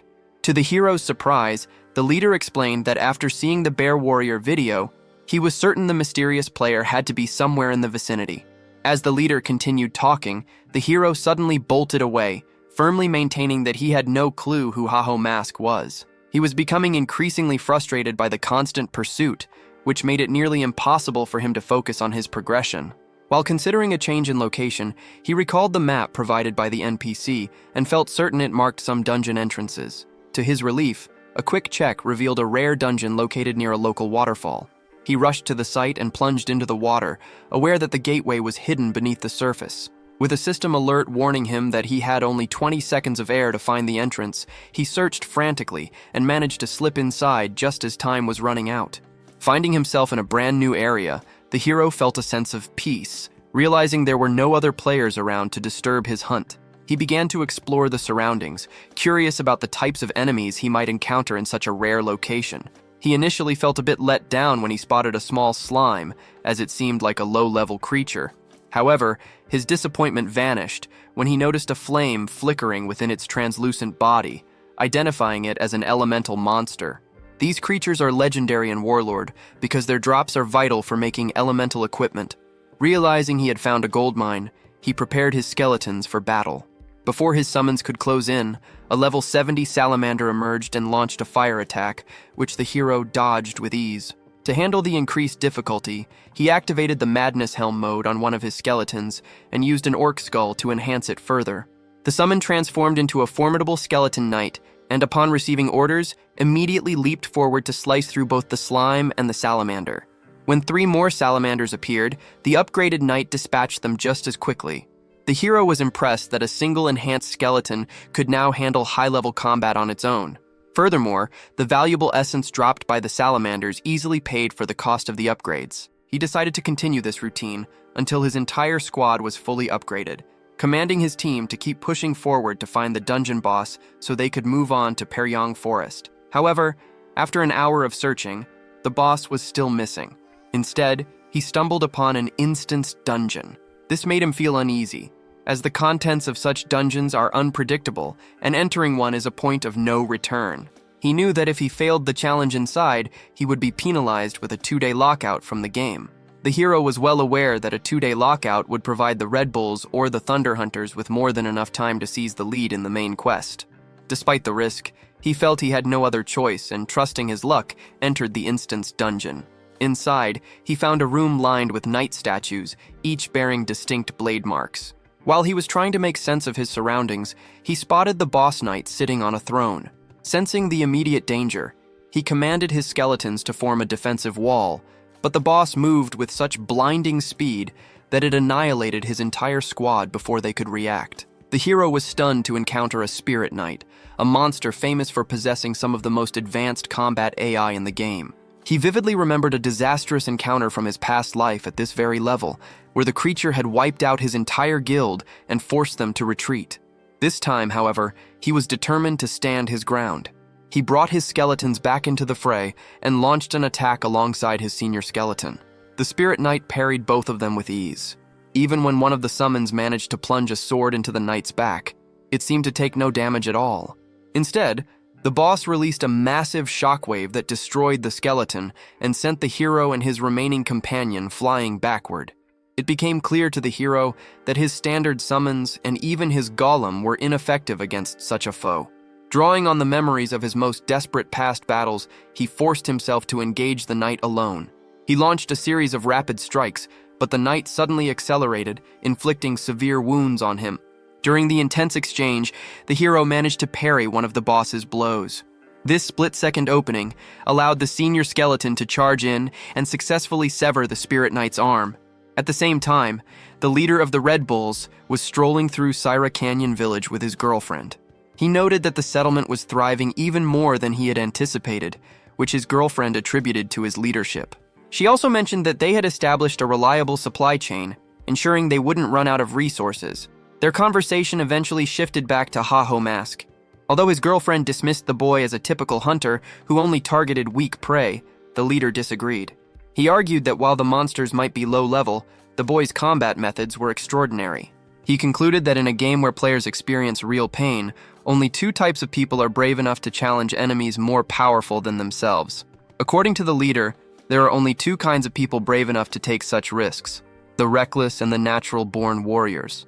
He believed Ha-Ho Mask fit into both categories. Inside the dungeon, the hero felt a brief moment of hope when the senior skeleton severed the Spirit Knight's arm, but his relief vanished as the boss instantly regenerated its limb. Undeterred, the hero lunged forward, yet he was pushed back by a devastating shockwave when the knight slammed its blade into the floor. Despite the chaos, both the hero and his summon managed to land several hits on the creature. Infuriated by their persistence, the Spirit Knight launched a fierce counterattack. The hero tried to defend himself, but the impact against his chest was so strong it sent him flying. As the boss moved in for the kill, the senior skeleton selflessly intercepted the blow to protect its master. Driven by anger at seeing his companion sacrifice itself, the hero bombarded the knight with explosives. He shouted that he only needed one more opening to finish this. When the smoke settled, the knight was still standing, but the hero had a plan. Knowing elemental foes resist pure magic, he had hidden skeleton shards within the bombs. He triggered the fragment's power, causing a swarm of skeletons to emerge and pin the knight down. Seizing this perfect opportunity, the hero delivered a series of crushing blows that finally ended the Spirit Knight's life, earning him a massive payout and several rare rewards. After the battle, he brought back his senior skeleton and thanked his team for their hard work, which seemed to lift the summoned spirits. However, he was confused as to why the dungeon hadn't closed. The mystery was solved when a secret treasure room opened, revealing a lore book. Since he had already memorized the game's story in his past life, he felt a bit disappointed until a strange light in the corner signaled the appearance of a much more valuable prize. Now at level 70 and feeling fully prepared, the hero finally reached the Peryong forest to advance the main storyline. He summoned his entire squad, each skeleton now upgraded to match the senior one. This transformation was possible because of armament, an incredibly rare skill he had found in the treasure room that allowed him to equip his summons with player gear. He was excited to see how powerful they would become with actual equipment. While he was talking to his team, 3 strangers appeared and introduced themselves as members of the R2 family. The hero tried to walk past them, but they followed him, begging for a moment of his time. They explained that they were trying to grind to level 100 in the forest, but the enemies were too difficult to handle alone, and they couldn't find anyone willing to form a party with them. After the hero rejected their plea for a partnership with a physical rebuff, he made it clear that he had no interest in collaborating with others, and continued on his way. Left in despair, the 3 men felt their hopes vanish until they received a sudden distress signal from the Toon family, a group they had encountered previously. Meanwhile, deep in the woods, the hero crossed paths with an ogre. He commanded his skeletons to attack, and they responded by tearing the creature apart in seconds. Having defeated 55 ogres in that single location, he found that most standard monsters felt trivial after his intense battle with the Spirit Knight. Although he felt strong, he was frustrated by the lack of progress in his search for the armored monsters, especially since he knew the major guilds were likely advancing in the main quest. He briefly considered finding the R2 family to ask for directions, despite his strong preference for working alone. His contemplation was interrupted by the sound of a massive explosion. Upon investigating the source, he was surprised to find the R2 family locked in a desperate struggle against the very armored monsters he had been seeking. The family leader watched as the enemy boss directed his subordinates to swarm them. To buy time, the leader's companions desperately used fire spells, reporting that the Toon family had already been nearly destroyed. They argued that facing such a large force was impossible and urged a retreat. Recognizing the grim odds, the leader decided to exhaust his remaining mana to create a path for the Toon family's escape. He lunged at the monsters to provide cover, but a powerful strike sent him crashing backward. Just as a monster moved in to deliver a fatal blow, the hero intervened and killed it instantly. When the startled leader looked at him, the hero bluntly stated that he wasn't there on a rescue mission. Rather, he just didn't want them stealing his experience points. He ordered his skeletons to join the fray, and they moved with such precision and speed that the remaining enemies were quickly eliminated. The leader watched in awe, having never seen a necromancer with such high-level control over his summons. As the hero received a notification for the experience points he had gained, he focused his attention on the true threat, the monster boss. While the R2 family members whispered among themselves that the boy was doomed, they were suddenly struck by a chilling detail. The boss monster had eyes with a black and red marbled pattern, a distinct and unmistakable signal that the creature was a critical part of the main questline. The R2 family members cautioned the hero that corrupted creatures possess triple the strength of ordinary monsters, making a solo victory impossible. Disregarding their advice, the hero lunged at the beast and landed a series of rapid blows. Although the monster grew furious, the hero triggered a devastating ability and eliminated it in a single moment, leaving the onlookers in total shock. Following the kill, a system alert confirmed he had leveled up and acquired a significant amount of gold. He realized his next step was to report back to the NPC to advance the storyline. But first, he had to consider the distribution of the massive loot dropped by the 20 black orcs and the Helm Ogre. According to the game's rules, the person who initiates a fight typically decides how items are shared. Since the R2 and Toon families had engaged first, that right belonged to them. The hero remembered observing their struggle from afar and admitted that he only jumped in because he couldn't stand by while they were in such peril. As he was thinking about this, the R2 family members approached to express their gratitude, even taking photos with him. When the hero brought up the division of the rewards, the R2 leader checked if the senior member of the Toon family wanted a share. Although the man initially intended to take something, the R2 leader argued that because Haho Mask had done all the work, he deserved the finest treasures. The hero eventually resumed his journey alone, having turned down another invitation to join the R2 family's group. He acknowledged that while traveling with others might be entertaining, it would ultimately hinder his goal of becoming the most powerful player in the game. Knowing he had to compete against the world's top 30 guilds by himself, he urged his skeletons to pick up the pace so they could complete the current mission. In a different part of the world, Surya, the thug lady, had just finished defeating a bear warrior when her subordinates arrived with two major updates. They informed her that the Triple Wing and Big Smile guilds had entered a full-scale war following a dispute during a raid. Surya found the news troubling, as she felt a conflict of that scale was a dangerous distraction during the main quest.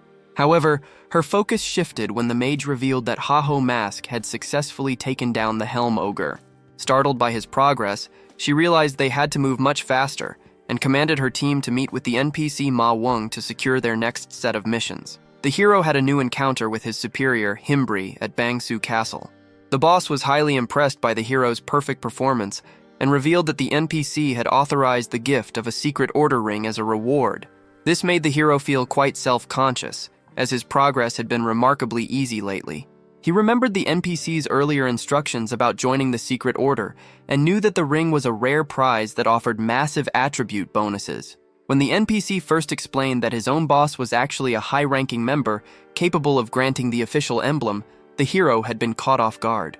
To finalize his membership and receive the ring, he followed a peculiar request from Himbri and stood on his hands. With the ritual complete, the boss sanctioned his next objective, promising that entering the war zone would significantly increase his power. Upon reaching the entrance of the war zone, the hero took a moment to analyze the surroundings. He was well aware that this area featured a relentless, timed assault of monsters flooding in from outside the castle walls. While the constant waves made it much riskier than a standard mission, the potential rewards were tied directly to his kill count, which thrilled him. In his previous life, he had always wanted to test his skills here, but his former guild had never been willing to take the risk.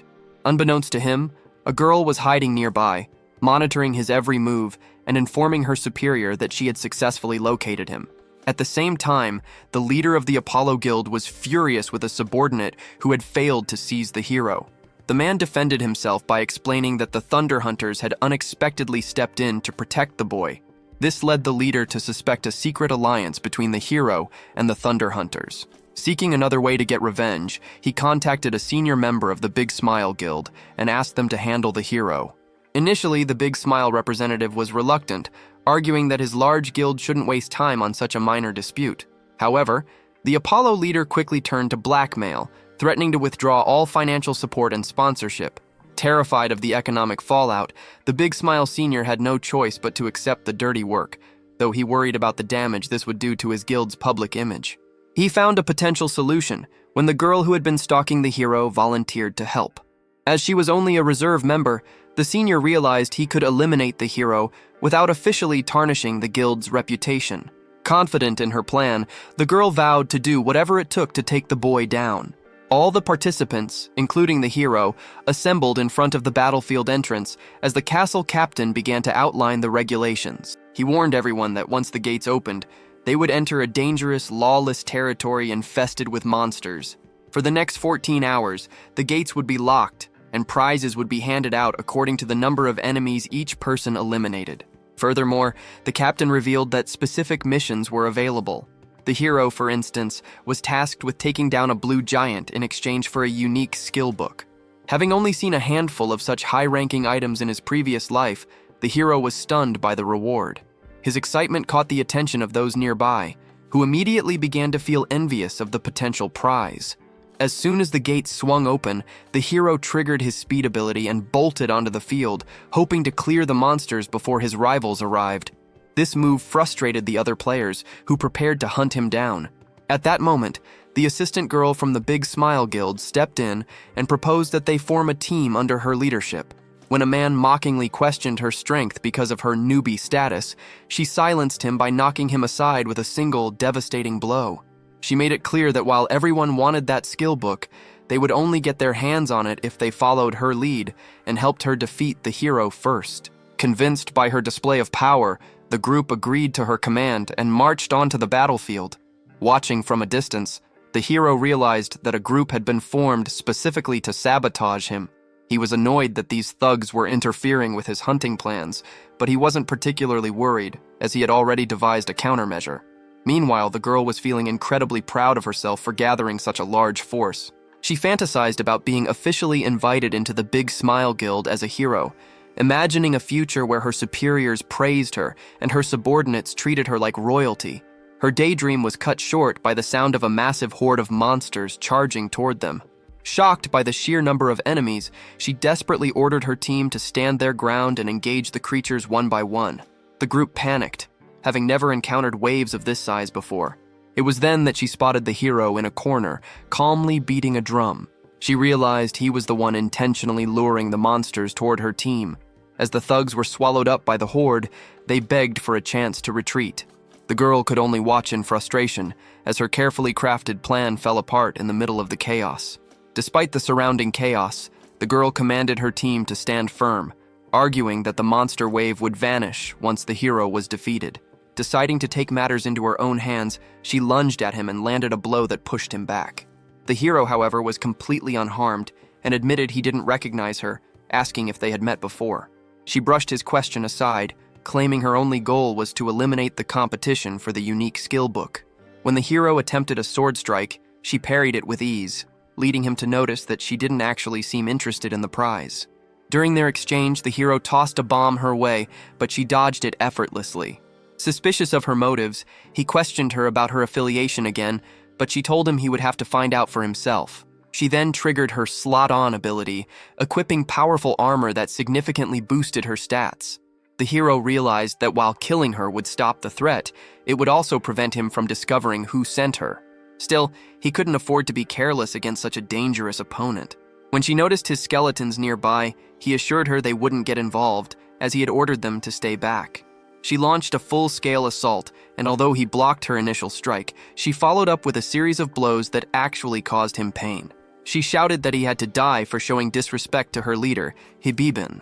However, as she jumped for another attack, a skeleton suddenly tripped her, sending her crashing to the ground. Upon hearing the name of her boss, the hero immediately connected her to the Big Smile Guild. He landed a quick strike to incapacitate her before binding her with a stone. When he confronted her about why the Big Smile Guild was after him, she was shocked that he had identified her group. The hero secretly credited his knowledge to his previous life, though he kept that to himself while repeating his question. She confessed that she didn't know the specific reasons behind the hit and told him to just finish her off. The hero declined, stating that it would be a waste of talent to kill someone of her caliber. Their conversation was interrupted by a system alert, announcing the arrival of the blue giant. Leaving her tied up, the hero turned his focus back to the mission. The girl felt deeply humiliated. Not only had he figured out her identity, but he had also outmaneuvered her and shown her mercy. Shortly after, she contacted her superior to report her failure. The Big Smile leader grew anxious, troubled by the fact that even his best operative couldn't handle the boy. To make matters worse, he received a call from the Apollo Guild's senior, who mocked his failure and warned that the guild's prestige would vanish if the public found out. Furious, the leader realized that the hero had become a genuine threat to his guild's reputation. The hero finally tracked down the blue giant, and after a grueling confrontation, managed to defeat it. He was left completely drained, noting that the creature's strength seemed more appropriate for a level 100 opponent. Despite his fatigue, he was glad that the thugs who had planned to trap him had been eliminated. Had they survived, they surely would have tried to seize his prize. He found it strange that the Big Smile Guild was after him, given that he had never interacted with them. Reflecting on his past life, he recalled how his former guild's rapid success had once triggered a conspiracy among the top 30 guilds to bring him down. He remembered that the thug lady from the Thunder Hunters was the mastermind back then. While he suspected she might be pulling the strings again, he resolved to crush anyone who obstructed his path, treating them no differently than the monsters he hunted. With 138 hours still left on the mission clock, he hurried deeper into the zone to maximize his rewards and kills. When the Warzone event concluded and the gates finally swung open, the surviving players emerged looking miserable. They openly regretted trusting the girl's leadership, realizing that her strategy had only led them to ruin. Their frustration grew when they saw the hero standing nearby, clearly having earned a massive fortune. He pointed out that while they hadn't made a single coin this time, they might have better luck in the future. Meanwhile, the girl from Big Smile watched him from the shadows, though her previous hostility had surprisingly turned into feelings of affection. Shortly after, the castle captain declared the hero the top participant and requested a meeting in his private office. The captain offered his congratulations, impressed that the hero had not only achieved the highest kill count, but had also taken down a blue giant. He explained that there had been a recent surge in sightings of these blue-skinned ice aura creatures, which were believed to originate from the distant snowy peaks. Although the hero recognized this as a description of the Frozen Kingdom map, he remained quiet as the captain continued. Before discussing the primary rewards, the captain delivered a message from the hero's superior, instructing him to travel to the Urgel mountain range to find a specific blacksmith. The hero knew immediately that this new destination was a dangerous territory filled with elite high-level monsters. The captain presented the hero with his well-earned prize, a unique skill book. Eager to see what was inside, the hero placed his hand on the cover and was surprised when the system informed him that he had acquired the clay play skill. At the same time, Surya, the leader of the Thunder Hunters, was in a forest venting her rage. She unleashed a massive strike that decimated the area around her. Her frustration stemmed from a report by the guild's mage, who explained that a group of unidentified players had ambushed them during a fight and stolen their main quest boss. Furious, she demanded to know their identities. When the mage clarified that these players didn't belong to any of the top 30 guilds, she ordered her team to record their descriptions and put a bounty on their heads. She vowed to hunt down every last one of them and commanded her guild to blockade the next boss spawn point to prevent further interference. Elsewhere, the mysterious group was celebrating their successful theft. When one member suggested they should wipe out the rest of the Thunder Hunters, the Snake Girl cautioned against it, noting that revealing their identities would cause far too much trouble. Their leader, the Knight, arrived shortly after to remind them of their true purpose. He stated that the Hands Guild existed to maintain the game's balance from the shadows, and that their primary goal was to sabotage the top 30 guilds' progress in the main quest. One of the girls mentioned how fast the hero was progressing, but the Knight insisted they stay focused on their mission. Following the Snake Girl's lead, the group prepared for their next task. Back with the hero, he was analyzing his new ability. He realized that clay play allowed him to reshape his golem into various monsters, which would grant him better mobility and even the power to fly. To test this, he applied a blue giant's tooth to the golem. After a flash of bright light, He was disappointed to see that his massive companion had turned into a miniature version of the giant. The system explained that the golem's small size was due to the skill's low rank. Although he felt he had expected too much too soon, the hero understood that such a powerful skill would take time to master. As he began his journey toward Urgel village, he turned his thoughts to the blacksmith he was supposed to meet. He smiled, knowing exactly who the man was. A fellow member of the Secret Order and the most legendary craftsman in the entire game. This legendary craftsman was responsible for forging numerous epic items with extraordinary attributes. With this reputation in mind, the hero arrived at the blacksmith's residence only to find the place deserted. Suddenly, the blacksmith ambushed him from behind, delivering a blow so powerful that the hero's health points plummeted. The old man grumbled about how weak people had become, reminiscing about a time when warriors were much tougher. Confused by the sudden aggression, the hero asked why he had been attacked, to which the blacksmith simply replied that he was testing him. The hero found it bizarre that an NPC would use violence as a form of greeting, but his frustration vanished when the system informed him that merely meeting this man had earned him 2 new titles. Seizing the opportunity, the hero grabbed the blacksmith and desperately asked for work, expressing his desire to serve him. In response, the blacksmith handed him a pouch and assigned him a new mission before literally throwing him out of the house. He was ordered to deliver the item to the Behind Forest, a task the hero accepted happily, knowing the potential rewards were massive. However, after reviewing the quest details, he realized he would have to track down elves. This was no easy feat, as elves were notoriously hostile toward humans and constantly shifted their hidden locations deep within the woods to stay out of sight.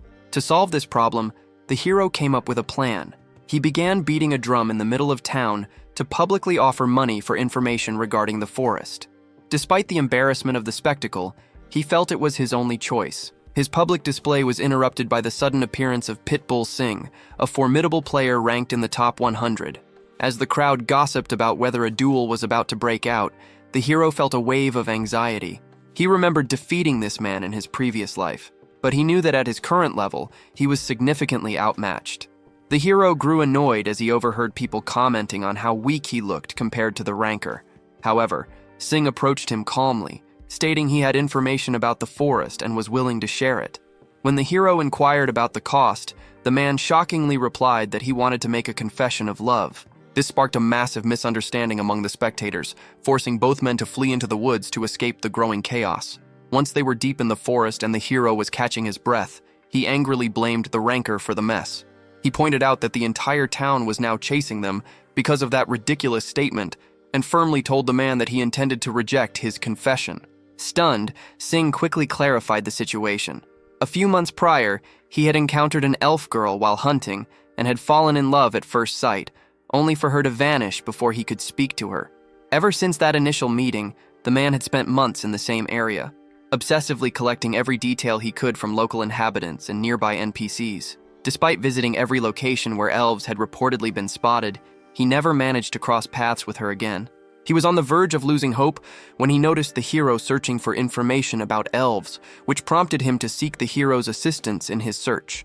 Once the hero understood the full story, he realized that this man held the only real clues to finding the elves. Since he needed to finish his quest as fast as possible, he agreed to team up and asked to be led to the most promising location. They eventually reached a waterfall, which the man claimed was the most frequent site for elven sightings according to his research. When the hero inquired about the presence of dangerous creatures, the man confirmed that large monsters often appeared there. Deciding to use this to his advantage, the hero prepared to hunt. Suddenly, a massive level 90 snake emerged from the darkness. Although his companion was ready to engage, the hero told him to stay back and insisted on fighting it alone. However, after leaping into the fray, the hero was struck so hard that he hit the ground and began to cry. Just as the snake was about to strike again, several powerful arrows flew out from the trees, killing the beast in an instant. The hero then dropped his act, explaining that since NPCs usually flee from danger rather than fight, the local residents must have been saved by mysterious protectors in the past. It turned out that the hero's dramatic breakdown was merely a performance to lure the elves out of hiding. As the elven girls revealed themselves, the hero introduced himself and stated that the blacksmith had sent him to visit their village. To his surprise, the elves didn't believe him. They aimed their weapons at him and accused him of being a liar, arguing that the blacksmith would never trust someone like him. At that point, the other man stepped in to apologize for the deception. He looked at the senior elf and confessed that he had been searching for her ever since their brief encounter in the woods, admitting he had fallen in love with her at first sight. To the hero's absolute shock, the elf girl not only accepted his feelings, but also agreed to lead both of them to her village. As they began their journey, the hero advised his friend to be cautious around beautiful elves, but the man clarified that his attraction wasn't just about looks. To him, elves were the ultimate symbol of the fantasy worlds and adventures he had loved since he was a child. The man explained that his lifelong ambition was to explore such a world and go on adventures with companions like these. He then questioned whether the hero was playing the game to fulfill a similar dream, but the hero dismissed the idea entirely. Instead, he stated that his only objective was to become the most powerful player in the game and destroy anyone who had ever treated him with contempt. In response, the man cautioned him that pursuing power out of a desire for revenge might turn him into the very kind of person who had betrayed him. This advice infuriated the hero, who struck the man and shouted that such ideas were just empty words from someone obsessed with happiness. He demanded to know if the man had any idea what it felt like to struggle daily for survival, only to lose everything in a heartbeat. He made it clear that he didn't care about the man's reasons and ordered him to stop giving lectures. Their argument was cut short when the elf intervened, telling them to stop making a scene because they had arrived at the village. She pointed out that the village elder lived in the tallest tree, and the hero requested to be taken there immediately. Upon meeting the elder, the elf explained that she had brought a human on behalf of the blacksmith. The elder noted that the assignment appeared to be related to the secret task force, which the hero confirmed before handing over the pouch. As he did so, a system notification appeared to signal that the quest was finished. When the elder opened the bag, the hero was shocked to see an epic item called a purification circlet inside. Since the item could remove all debuffs and status effects, the hero assumed his next task would involve saving a corrupted elf and identifying the villain behind the second main quest. He also expected that the circlet would be his reward for such a mission. To his surprise, however, the elder told him to leave, stating that the job was done. When the hero asked if there was any further work, such as using the circlet to help someone, the elder replied that he couldn't trust him with anything else because he was still too weak. Although he was frustrated that his low rank was holding him back, the hero decided to leave and focus on intense training. He entered the forest and began fighting formidable monsters, realizing that the Thunder Hunters were likely leading the race in the main quest. Since they had already beaten Helmagro, he suspected they were already moving through the Urgel Mountains. This realization pushed him to fight even faster, though he was still annoyed that he hadn't reached level 100 yet. His anger flared again as he thought about Pitbull Singh's words. Eventually, while slashing through enemies, his exhaustion became so great that he accidentally let his sword fly out of his hand. While the hero was occupied, Pitbull Singh took the time to clarify the previous misunderstanding to the elf girl. She kindly advised him to apologize to the hero, suggesting that a sincere gesture would likely settle the conflict between them. Agreeing with her, the man went to find the hero, only to discover that several monsters were on the verge of launching an attack. He stepped in immediately, saving the hero by eliminating the creatures with a single massive punch. Afterward, he mentioned that he had something important to discuss. Expecting a fight, the hero initially commanded his skeletons to attack, but he called them off as soon as he heard the man's genuine apology. The hero replied that if he truly wanted to make amends, he would have to assist with the monster hunt. The two spent the following days fighting side by side against waves of enemies, a partnership that eventually allowed the hero to reach level 100. When it was time to log out, the man couldn't resist teasing the hero one last time, which sparked the hero's temper again. Once his companion had left, the hero returned to the village elder. The senior elf noted that the hero finally looked strong enough for the task at hand and handed him the purification circlet. This officially triggered the corrupted elf quest. However, when the hero asked for directions, the elder simply walked away, leaving the responsibility of finding the correct path entirely up to him. The hero soon realized that searching for his target would be a nightmare given the vastness of the map. He felt slightly overwhelmed, noting that as soon as one problem like his level was fixed, a new obstacle appeared. He knew he needed more information, but decided against another public announcement. Mentioning a specific keyword like corrupted elf would undoubtedly draw too much attention from other players. Instead, he devised a clever strategy based on his theory that the corrupted elf was likely responsible for spawning large groups of monsters. He began offering gold for the coordinates of any newly appeared monster clusters, knowing that players would provide the data he needed without ever realizing his true objective. As soon as he uploaded the request to his channel, a familiar face approached him. The hero was stunned to see that his first informant was the leader of the Red Bulls. In reality, the guild leader had been with his team when his girlfriend spotted the new post by Haho Mask. She had pointed out to him that the mysterious boy was now specifically looking for the locations of recent monster spawns. The guild leader immediately sensed that the boy's request for monster locations was likely a cover for a much larger objective. He informed his girlfriend that he would handle the situation personally and track down the player himself. This unexpected encounter left the hero feeling quite frustrated, as he had hoped to deal only with lower-ranking guild members, not the famous leader of the Red Bulls. Attempting to avoid a confrontation, the hero tried to slip away quietly, but the leader blocked his path. Sensing a threat, the hero summoned his skeletons, who pointed their weapons at the man. The leader calmly warned that the hero would have been dead already had he actually tried to attack, a claim the hero couldn't deny, given the immense power he felt coming from his opponent. When the leader demanded to know his true identity, praising his physical talent and intelligence-gathering skills, the hero decided to play the role of a clueless beginner. He insisted that he was simply looking for monsters and didn't know anything important. While the leader dismissed this childish behavior as a misunderstanding, he still offered the hero a spot in his guild, along with a massive reward of 5 billion. Despite the tempting offer, the hero stated that money wasn't enough to buy his loyalty. Even when the leader showcased a terrifying skill and threatened to kill him for refusing, the hero remained unmoved. He declared that he would never depend on someone else's power, vowing to reach the top on his own and eventually crush the leader and his companions. Instead of getting angry, the leader sat on a nearby cliff and shared a tip about Red Lake, mentioning that there had been a sudden surge of monsters there. Confused, the hero asked why a rival would help him. The leader explained that he didn't view the hero as a rival at all, as his guild was at the top and feared no one. He simply respected the boy's determination to play solo.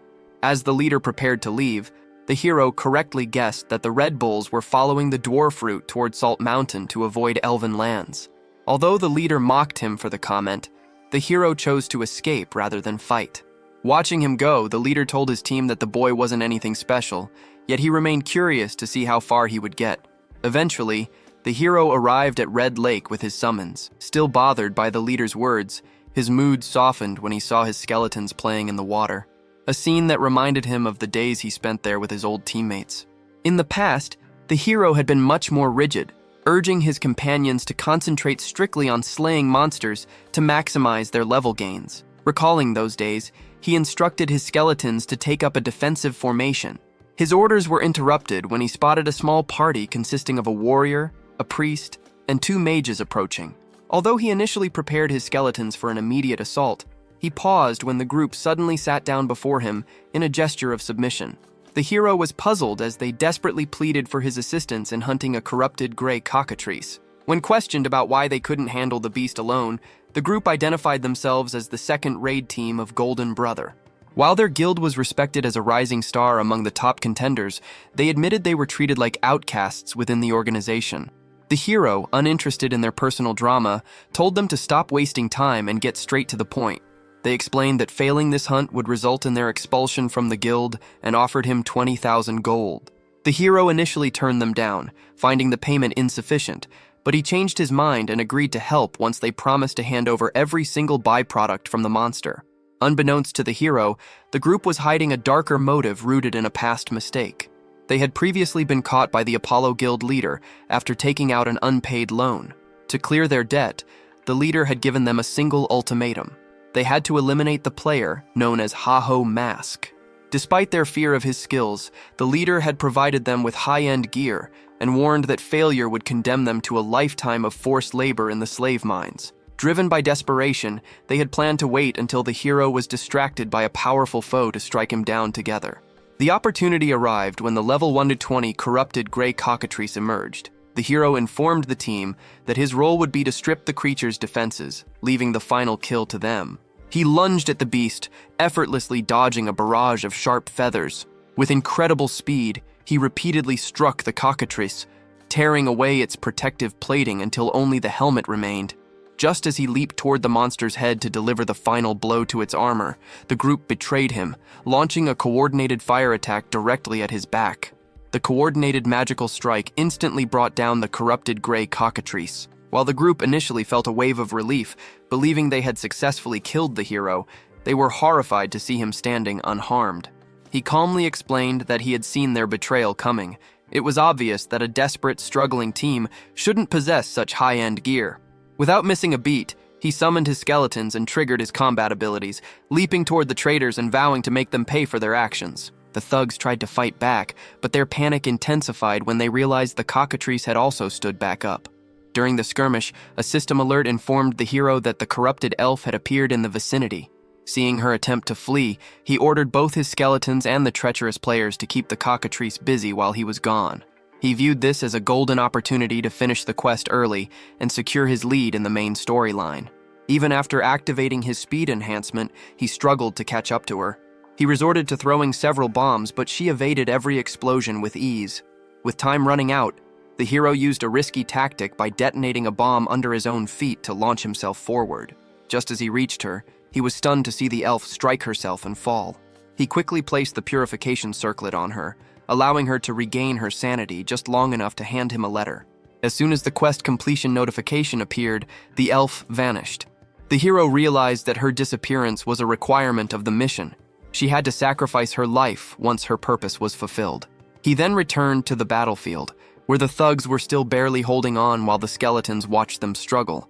After finishing off the cockatrice with his golem, the hero listened to their apologies. They confessed that the Apollo Guild had blackmailed them into the assassination attempt.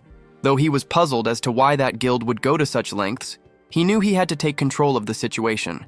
He stripped the group of all their belongings and demanded they pay him 1 million gold every week as compensation. At the Big Smile Guild headquarters, the leader's relaxation was cut short by a series of alarming reports.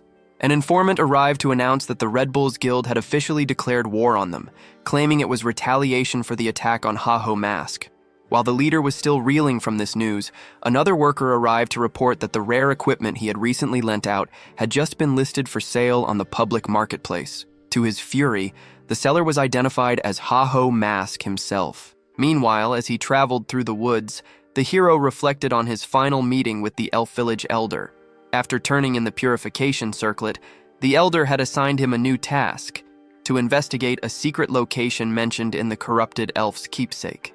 The hero looked at the letter the girl had given him, realizing it was the keepsake the Elder meant.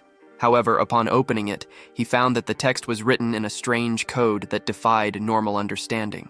Recognizing his own limitations, the hero realized he needed Pitbull Singh's expertise, as he was the only person capable of deciphering the elven script. Upon finding him, the hero was stunned to see the man surrounded by elven girls. When one of them complained about his lack of affection, Singh charmingly replied that his heart was big enough for everyone.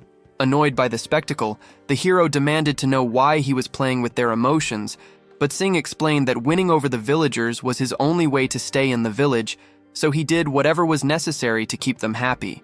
Though the girls were wary of the hero, Singh calmed them by insisting his friend was harmless. The hero then presented the letter for translation. After studying the text, Singh interpreted the clues, explaining that a place guarded by eagles meant a high altitude, while the mention of blue clouds referred to the forest's characteristic blue mist. He jokingly advised the hero to spend less time gaming and more time reading, a comment that only served to irritate him. Later, as the hero stood deep in the woods, he couldn't help but feel a bit self-conscious. He had always assumed elves hated humans, yet they clearly adored Singh. His thoughts were interrupted by a level 1 to 10 Smogrian, which he dispatched with a single swift motion. Despite the victory, he felt lost. He had encountered nothing but Smogrians and began to doubt he was in the correct location. He also recalled Singh's warning to stay alert, given that the Sweepers Guild, one of the game's top 30, held jurisdiction over this territory. Suddenly, a mysterious figure emerged from the shadows and demanded the hero identify himself. With a wave of his hand, the man magically altered the surrounding forest. A system notification identified him as a corrupt comrade named Avon, confirming his link to the main quest. Avon lunged forward, but the hero parried the blow and pushed him back before sending his skeletons to attack. To the hero's frustration, Avon destroyed the summons effortlessly. He followed up with a barrage of strikes, only to be shocked when Avon's wounds healed immediately. The system warned that physical force was ineffective, so the hero ordered his skeleton mage to intervene, but Avon moved too quickly and took it down. Feeling cornered, the hero struggled to find a way to defeat such an overwhelming opponent alone. Neither physical power nor magic seemed to leave a mark, as Avon brushed off every attempt like a minor nuisance. Even with the knowledge from his past life, the hero had never faced an enemy like this. Though the task seemed impossible, he refused to give up. Resolved to win, he unleashed his skeleton fragment madness helm, summoning warriors from the earth, and followed up by casting Curse of Sloth Corrosion Spirit directly at his foe. Once again, the hero found he had underestimated his foe. With a few effortless sweeps of his blade, the corrupt comrade decimated the skeletal warriors as if they were made of nothing. While the hero watched in disbelief, the monster lunged at him again. Parrying the blow, the hero accepted that since his summons were insufficient, he would have to finish this fight personally. He charged forward, but the battle was grueling. The hero struggled to land a decisive blow as they repeatedly clashed and broke away. Growing increasingly annoyed, the hero summoned a golem from the earth. As the massive hand of the construct pinned the comrade, the hero saw his opening and moved in. However, at that exact second, the enemy's blade pierced straight through the hero's body. Rather than being terrified by the sight of his own blood, the hero smiled, revealing that this had been his plan all along. He had cast a curse upon himself that triggered on impact, successfully paralyzing the comrade's movements. Seizing the moment, the hero surrounded his enemy with skeleton mages and announced that he was finally using his full power. With a simple gesture, he ordered the mages to unleash a massive explosion. After the smoke cleared, the hero sat nearby, gasping for air and clearly drained. A system alert confirmed his victory, awarding him the Corruption Destroyer title for finishing the quest. Despite the win, he was annoyed that the war watch he had obtained seemed immune to physical force. He took a health potion to recover, feeling thankful to have survived such a brutal encounter, but his relief was short-lived. To his horror, a figure began to move within the debris. The hero drew his weapon once more, frustrated and shocked that the monster was still standing, especially since he was too weak to continue the fight. However, instead of attacking, the comrade turned his own sword on himself, driving it into his head before collapsing. A confused hero then watched as a shattered mask fell from the man's face. In a weak voice, the stranger begged for mercy, asking the hero to end his life before the corruption regained its grip on his mind. Looking at the man's exhausted and fragile expression, the hero realized he was telling the truth. The stranger revealed that he had once belonged to the same secret order as the hero, but had been captured and tortured by the dark forces behind the corruption during a past mission. Following his capture, the man had been brainwashed and transformed into a beast, forcing him to kill countless innocent lives against his will. He lamented that, although he had joined the secret order to be a protector, he had ultimately become a monster that caused nothing but suffering. Moving closer, the hero praised the man's strength, noting that he was the toughest opponent he had ever encountered. He must have been a formidable warrior in his human years. The hero made it clear that the man was a victim of hypnosis, and that the true enemy was the corruption itself. He then proposed a plan to use the purification circlet, hoping it might save the man's life instead of ending it. The comrade chuckled softly, remarking that he was relieved to find that the hero was such a kind person.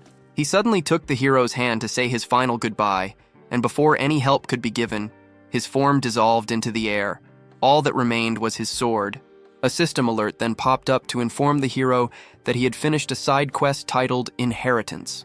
Realizing he had stumbled into yet another secret mission, the hero felt a wave of genuine annoyance at how the game operated. In another part of the world, Caius Yolian had finally finished her battle with the dragons. Despite her victory, she was still fuming over the fact that the hero was collaborating with the Red Bulls rather than her own clan, which could have provided him with everything he needed. Her teammates watched her sulk, feeling concerned and puzzled by her behavior. While the boy in the group initially thought she just wanted to recruit a high-level player, he eventually realized her interest in the hero was actually an obsession. He felt uneasy seeing her in such a state and suggested they head back, but he was interrupted before he could finish. A mysterious knight suddenly appeared and stated that he needed to have a word with her. Both clan members immediately went on guard, unsettled by the fact that they hadn't even sensed the man's approach. Caius Yolian, however, stayed composed and told the stranger that she had no interest in speaking with someone she didn't know. The man then moved closer and whispered a question, asking if she wanted him to eliminate the hero for her. Upon hearing this, her mood shifted instantly, and a slow smile appeared on her face. Meanwhile, back at a shop, the hero placed the sword he had inherited on the counter in front of the merchant. The shopkeeper's hands shook, and his expression clouded with grief as soon as he laid eyes on the blade. The fallen comrade had once been a dear friend of his, and though it pained him to know he was gone, seeing the weapon finally brought him the closure he had lacked during months of agonizing uncertainty. Meanwhile, the hero remained composed as he handed the item over. He felt that keeping the personal belongings of a man he had just defeated would be both awkward and disrespectful. However, a system alert suddenly flashed, detailing the weapon's impressive statistics. It was a unique level sword providing a 77% boost to strength, 66% to stamina, 55% to intelligence, and a 44% increase in mana. Staring in disbelief at these incredible numbers, the hero found himself nearly drooling. He silently thanked the deceased warrior's spirit, feeling as though he had won the lottery. He justified his excitement by imagining that the comrade would be glad to pass on such a powerful blessing, especially since it meant he wouldn't need to purchase a new sword for the foreseeable future. With his savings now secure, he began to fantasize about all the possibilities this newfound wealth opened up for him. His daydream was cut short when someone shouted his name. Turning around, he was horrified to see a massive mob charging straight toward him. Panicked, he yelled out, demanding to know who they were and how they had managed to identify him without his trademark mask. Just then, his watch began to flash with an incoming call from Anna.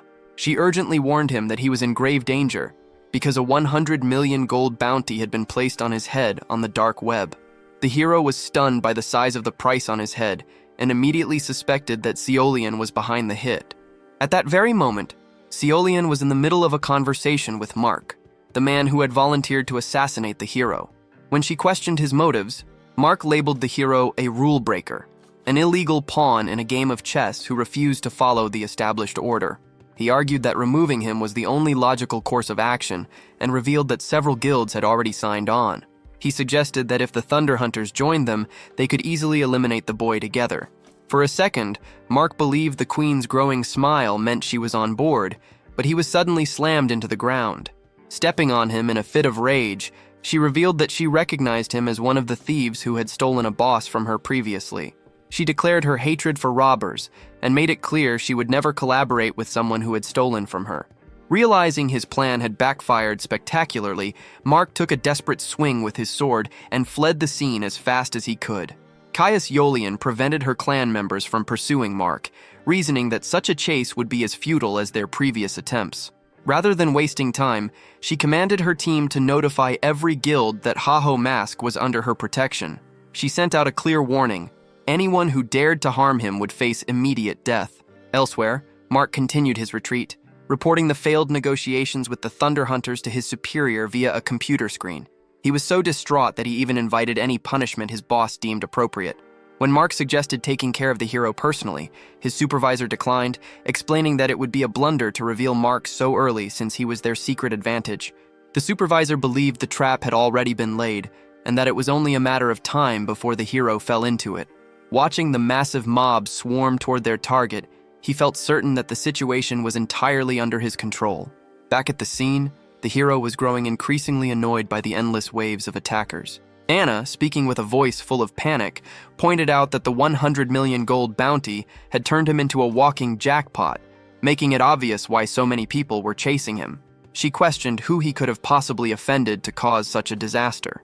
Although he initially tried to act innocent, the hero soon reflected on his past actions and realized he had accumulated quite a few enemies. He suspected Chea Seolhyun was behind the bounty, but it didn't quite fit her style. She was the type of person who would confront him face to face rather than hide behind a crowd. As Anna tearfully asked about his plan and worried that they might be forced to quit the game, she mentioned her role as his employee to emphasize her concern. This gave the hero a sudden inspiration. He accessed the shop to buy a wyvern skull, determined to find the real mastermind. After summoning his golem from the earth, he momentarily stunned the crowd. He then invested all his available stat points into skill play and used the wyvern skull to force the golem to shift its shape. Even though he was frustrated about spending the money he had saved for a decent meal, the transformation was a success. With his golem now turned into a powerful dragon, he finally had the means to fly away and escape the chaos. Before departing, the hero looked back one last time to taunt the mob, daring them to try and capture him if they were capable. As the people below shouted insults in their frustration, Heihomask flew away toward a stunning sunset, completely indifferent to their helplessness. To him, they were as insignificant as ants he could easily trample, yet he knew that slaughtering them would provide no progress in the game. Realizing he had to address the root of the problem, he decided to send a direct message. He contacted the Thunder Hunters Guild and requested a private audience with Chea Seolhyun, also known as Shirou, which was exactly the opportunity she had been waiting for. The meeting took place later that night at the Butterfly Garden, where the queen was already waiting. With a mocking grin, she questioned why he was suddenly seeking her out after ignoring her previous invitations. The hero, however, was in no mood for pleasantries. He struggled to contain his hatred, remembering how she had tormented him before his regression and manipulated his teammates into betraying him. Although he wanted to kill her right then, he controlled his temper and asked if she was responsible for the bounty on his head. She seemed offended by the accusation and denied it firmly, but the hero remained skeptical. He accused her of acting out of spite because he had left her guild and was now succeeding on his own. His rage eventually overflowed, and he began shouting, asking if she truly enjoyed destroying others at every opportunity. While the hero trembled with anger, Shirou simply looked amused. She remarked that her answer was irrelevant since he had already made up his mind not to believe her regardless of what she said. Her response gave the hero a sudden sense of déjà vu as she had uttered those exact words in his previous life. Observing her irritated expression, he began to piece things together. He recalled a mysterious figure who had been searching for him in the past, leading to a chain of events that ended in his death after he rejected their offer. Snapping back to the present, he noticed Shirou was annoyed that he thought so poorly of her character. Ignoring her, the hero shifted his focus toward the unidentified intruder who was bold enough to infiltrate the Thunder Hunters' territory. He concluded that the individuals currently targeting him were likely the same ones responsible for his death in his previous life. Although he felt a single piece of the puzzle was still missing, he was now certain of one thing. Chea Seolhyun was not the true mastermind, or at least not the only one.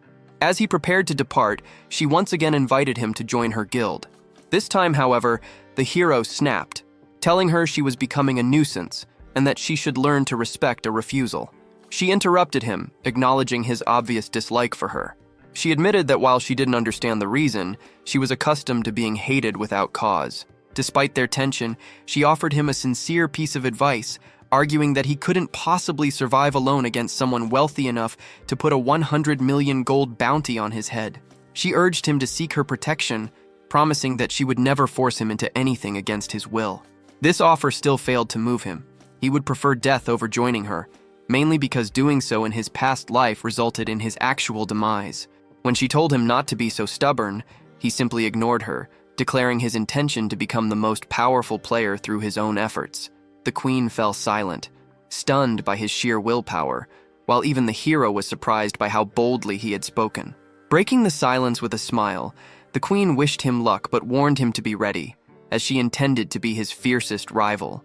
The hero thought she was completely insane for declaring war with such a cheerful expression. As his golem began to fly away, he watched her wave goodbye and realized that she had once been a normal person before his regression. He suspected that something specific must have happened to change her, and he resolved to uncover that secret after dealing with those behind the bounty.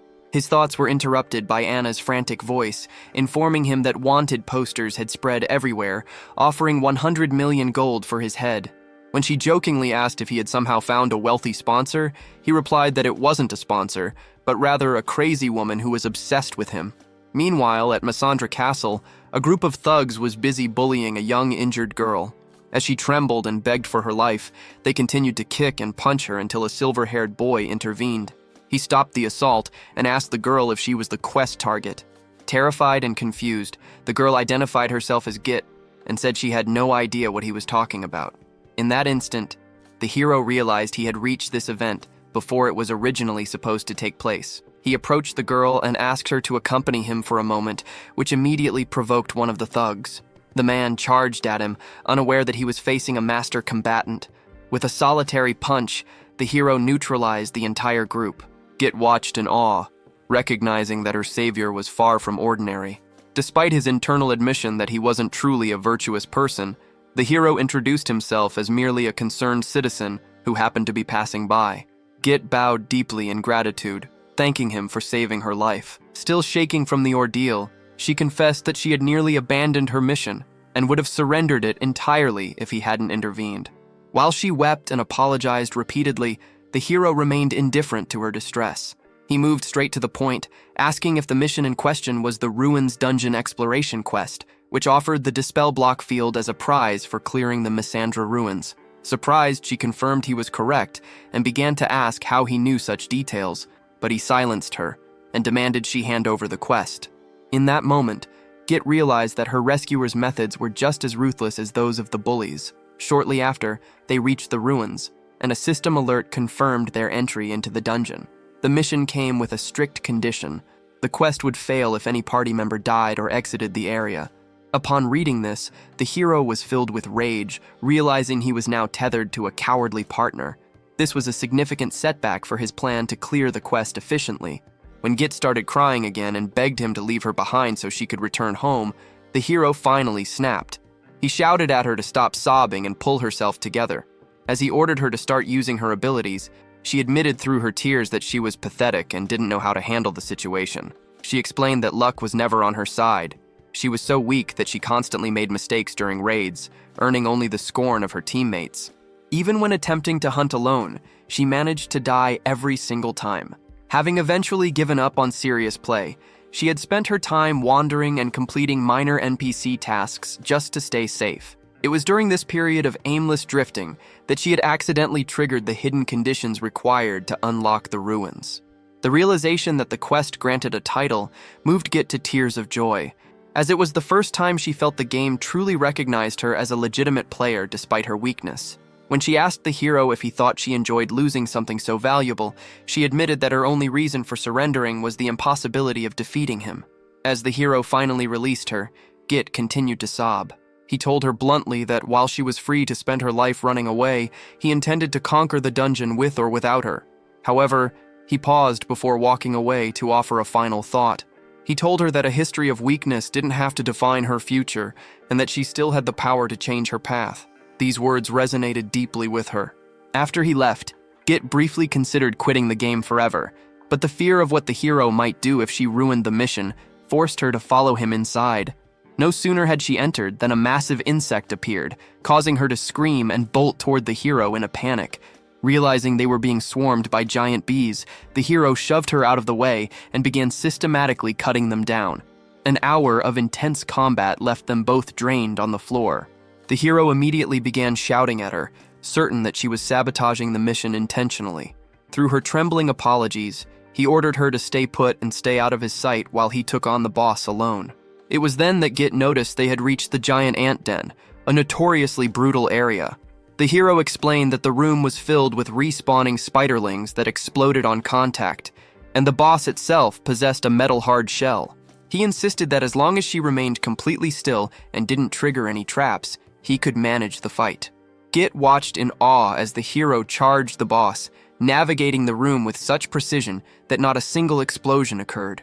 He began dismantling the giant spider's legs one by one, and a confident smile crossed his face. Feeling a surge of hope, Git stood up to cheer, but her joy vanished instantly. She realized too late that she had stepped into a web, activating a trap. A spiderling climbed her leg and detonated, and as she screamed in agony, she was paralyzed by the sight of dozens more crawling over her. Believing her end had come, Git froze as the monsters closed in. However, the hero reached her just in time, cutting through the spiderlings and eliminating them in rapid succession. Frustrated by the situation, he cursed his luck for being paired with someone so incompetent and bluntly called her worthless. He ordered her to stop sobbing and get to the entrance immediately, threatening to kill her himself if her mistakes caused the mission to fail. While Git stared in disbelief, she watched a terrifying scene unfold as a swarm of ants surrounded the hero and began exploding one after another. She fled toward the temple exit, weeping uncontrollably and drowning in thoughts of her own weakness.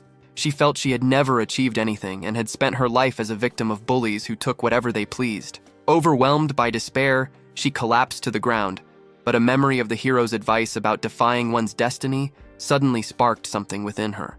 Meanwhile, back in the fray, the hero was being cocooned by the spiders, yet he managed to hack his way out with his blade. He monitored the spiderlings with caution, aware that their deaths would invalidate the quest, and prepared to summon his skeletons. His plan shifted when he noticed Git standing near the entrance. She was actively drawing the boss's attention, providing him with the perfect opening to strike. The hero warned her to leave before she got killed, but Git firmly refused, stating she had no intention of dying. She admitted that while she had always fled from danger in the past, she now wanted to prove to herself and others that she was a real player. Although slightly annoyed that the heavy lifting still fell to him, the hero found her newfound resolve much better than her constant crying. He charged at the boss as Git, despite her trembling body, kept the smaller creatures busy. The monsters remained frightening, and she was still physically weak, but her fear had transformed into a source of strength. Following a long and exhausting struggle, a system notification confirmed they had successfully cleared the Massandra ruins. Git was overcome with joy and began to cry happy tears, but her celebration was cut short. A group of thugs suddenly stormed the ruins and seized her, demanding that the hero hand over the Dispel Block field title in exchange for her life. Git screamed at him to keep the reward, arguing that they had worked too hard to give it up. Even when one of the bullies struck her to keep her quiet, she remained unfazed. Compared to the spider monsters, his punches felt insignificant. As the bully prepared to hit her again, the hero intervened, calmly stating that they would only get the title if they could take it by force. The thug thought the hero was insane, but his confidence vanished instantly as blood splattered the floor. Skeletons emerged from the shadows, wiping out the entire gang in a heartbeat. Git watched in total disbelief as the truth dawned on her. The man standing before her was the notorious masked player who could command legions of skeletons and rival entire guilds single-handedly. The thug was equally stunned that such a legendary figure would be found in such an obscure location, but the hero simply dismissed his surprise, stating that his whereabouts were none of the bully's business. After a quick blast that neutralized the remaining threat, the hero claimed all of the man's belongings, including the war watch. As they walked away from the ruins, Git reflected on her earlier naivety. She had initially thought he was just a decent player, but she now understood he was a figure of legendary status. Once more, she bowed deeply, expressing her gratitude for him saving both her life and her spirit, admitting she never could have cleared the quest without his intervention. Before they parted ways, the hero surprised Git by offering her the quest title. Though she initially refused, claiming she hadn't earned it, he insisted she take it on one condition: she had to promise never to quit the game. Overwhelmed by his kindness, she burst into tears and rushed toward him, vowing to train hard and prove herself worthy of his trust. Later, the hero finally discarded the nerdy disguise he had used to mask his identity. Swapping back into his regular gear, he felt a sense of relief, realizing that his attempt to stay under the radar had been a failure anyway.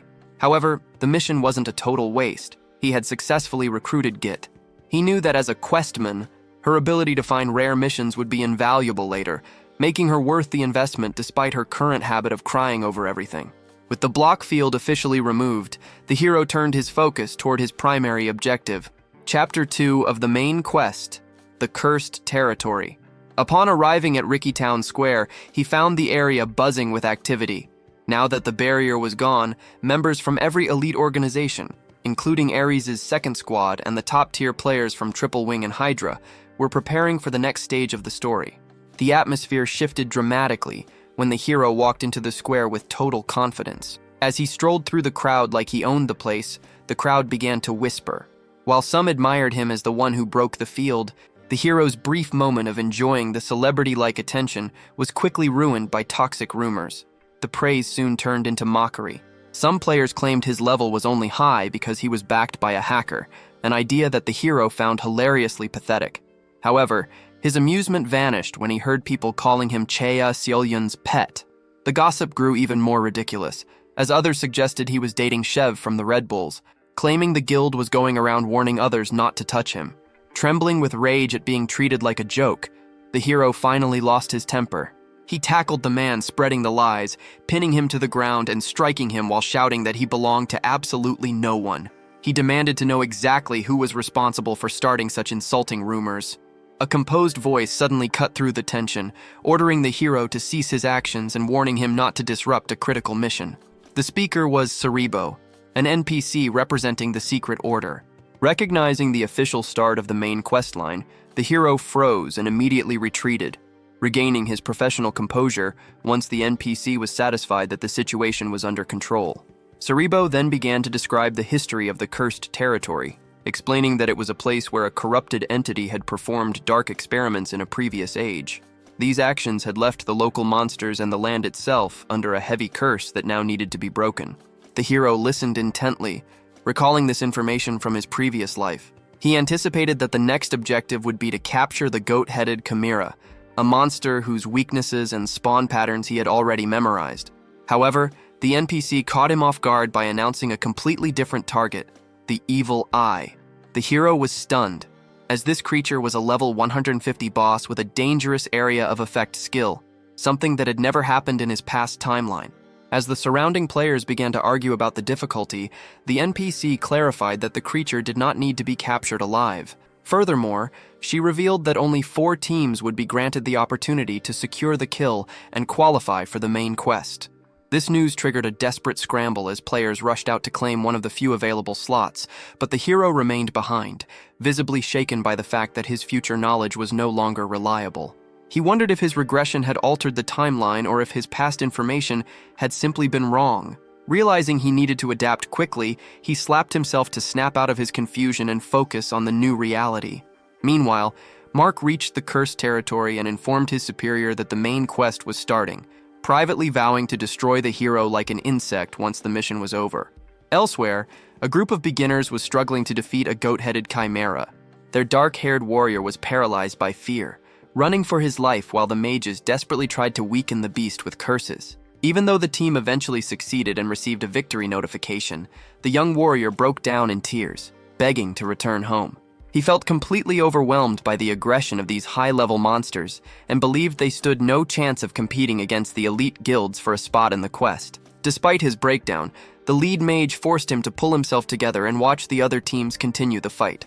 Looking up, the boy watched in awe as Heihu Mask charged toward 3 goat-headed chimeras, dispatching them with effortless movements as if he were simply peeling tomatoes. The mage urged the boy to dry his tears, telling him that while others were taking charge of their own fate, he needed to toughen up and face the truth. This sight left the boy feeling deeply envious, as he longed to play with the same level of ease and self-assurance as the hero. However, the boy was unaware that Heihu Mask was actually struggling with his own internal anxieties. With the hunting clock ticking down, the hero felt a desperate need to accelerate his pace, a pressure that forced him to slaughter every chimera in his path without a moment's rest. His mind was plagued by a recurring question. He couldn't grasp why the current timeline had shifted from the future he remembered, nor why mysterious enemies continued to hunt him without explanation. This uncertainty had eroded the confidence he once had regarding the main quest. Even as his body began to tremble under the strain, he turned down a healing potion offered by his skeleton companion, determined to keep moving. Unlike other teams that had 5 members to share the burden, he was fighting entirely alone, necessitating extreme speed and total effort. When the hunt finally concluded, the NPC approached the hero with high praise, clearly stunned by the massive number of chimeras he had eliminated single-handedly. It seemed as though he had wiped out nearly the entire population on his own. Just as the NPC asked for his name to report his achievement to the association, a sudden interruption cut them off. The NPC turned to see who had claimed the second-place spot, and Heihu Mask did the same, reeling from the shock of not being first. He speculated that the person who narrowly beat him might be from Ares, Clan Hydra, or perhaps one of the smaller guilds. Suddenly, a familiar voice called out, and Mark stepped forward to face him. Before Mark could say another word, Heihu Mask lunged at him, demanding to know his identity and why he was meddling in his progress. Mark calmly denied being the intruder, and in a swift motion, struck the hero in the back, sending him crashing into a nearby tree. Standing over him, Mark challenged the hero to a duel, declaring that if he won, the hero would have to abandon the main quest entirely.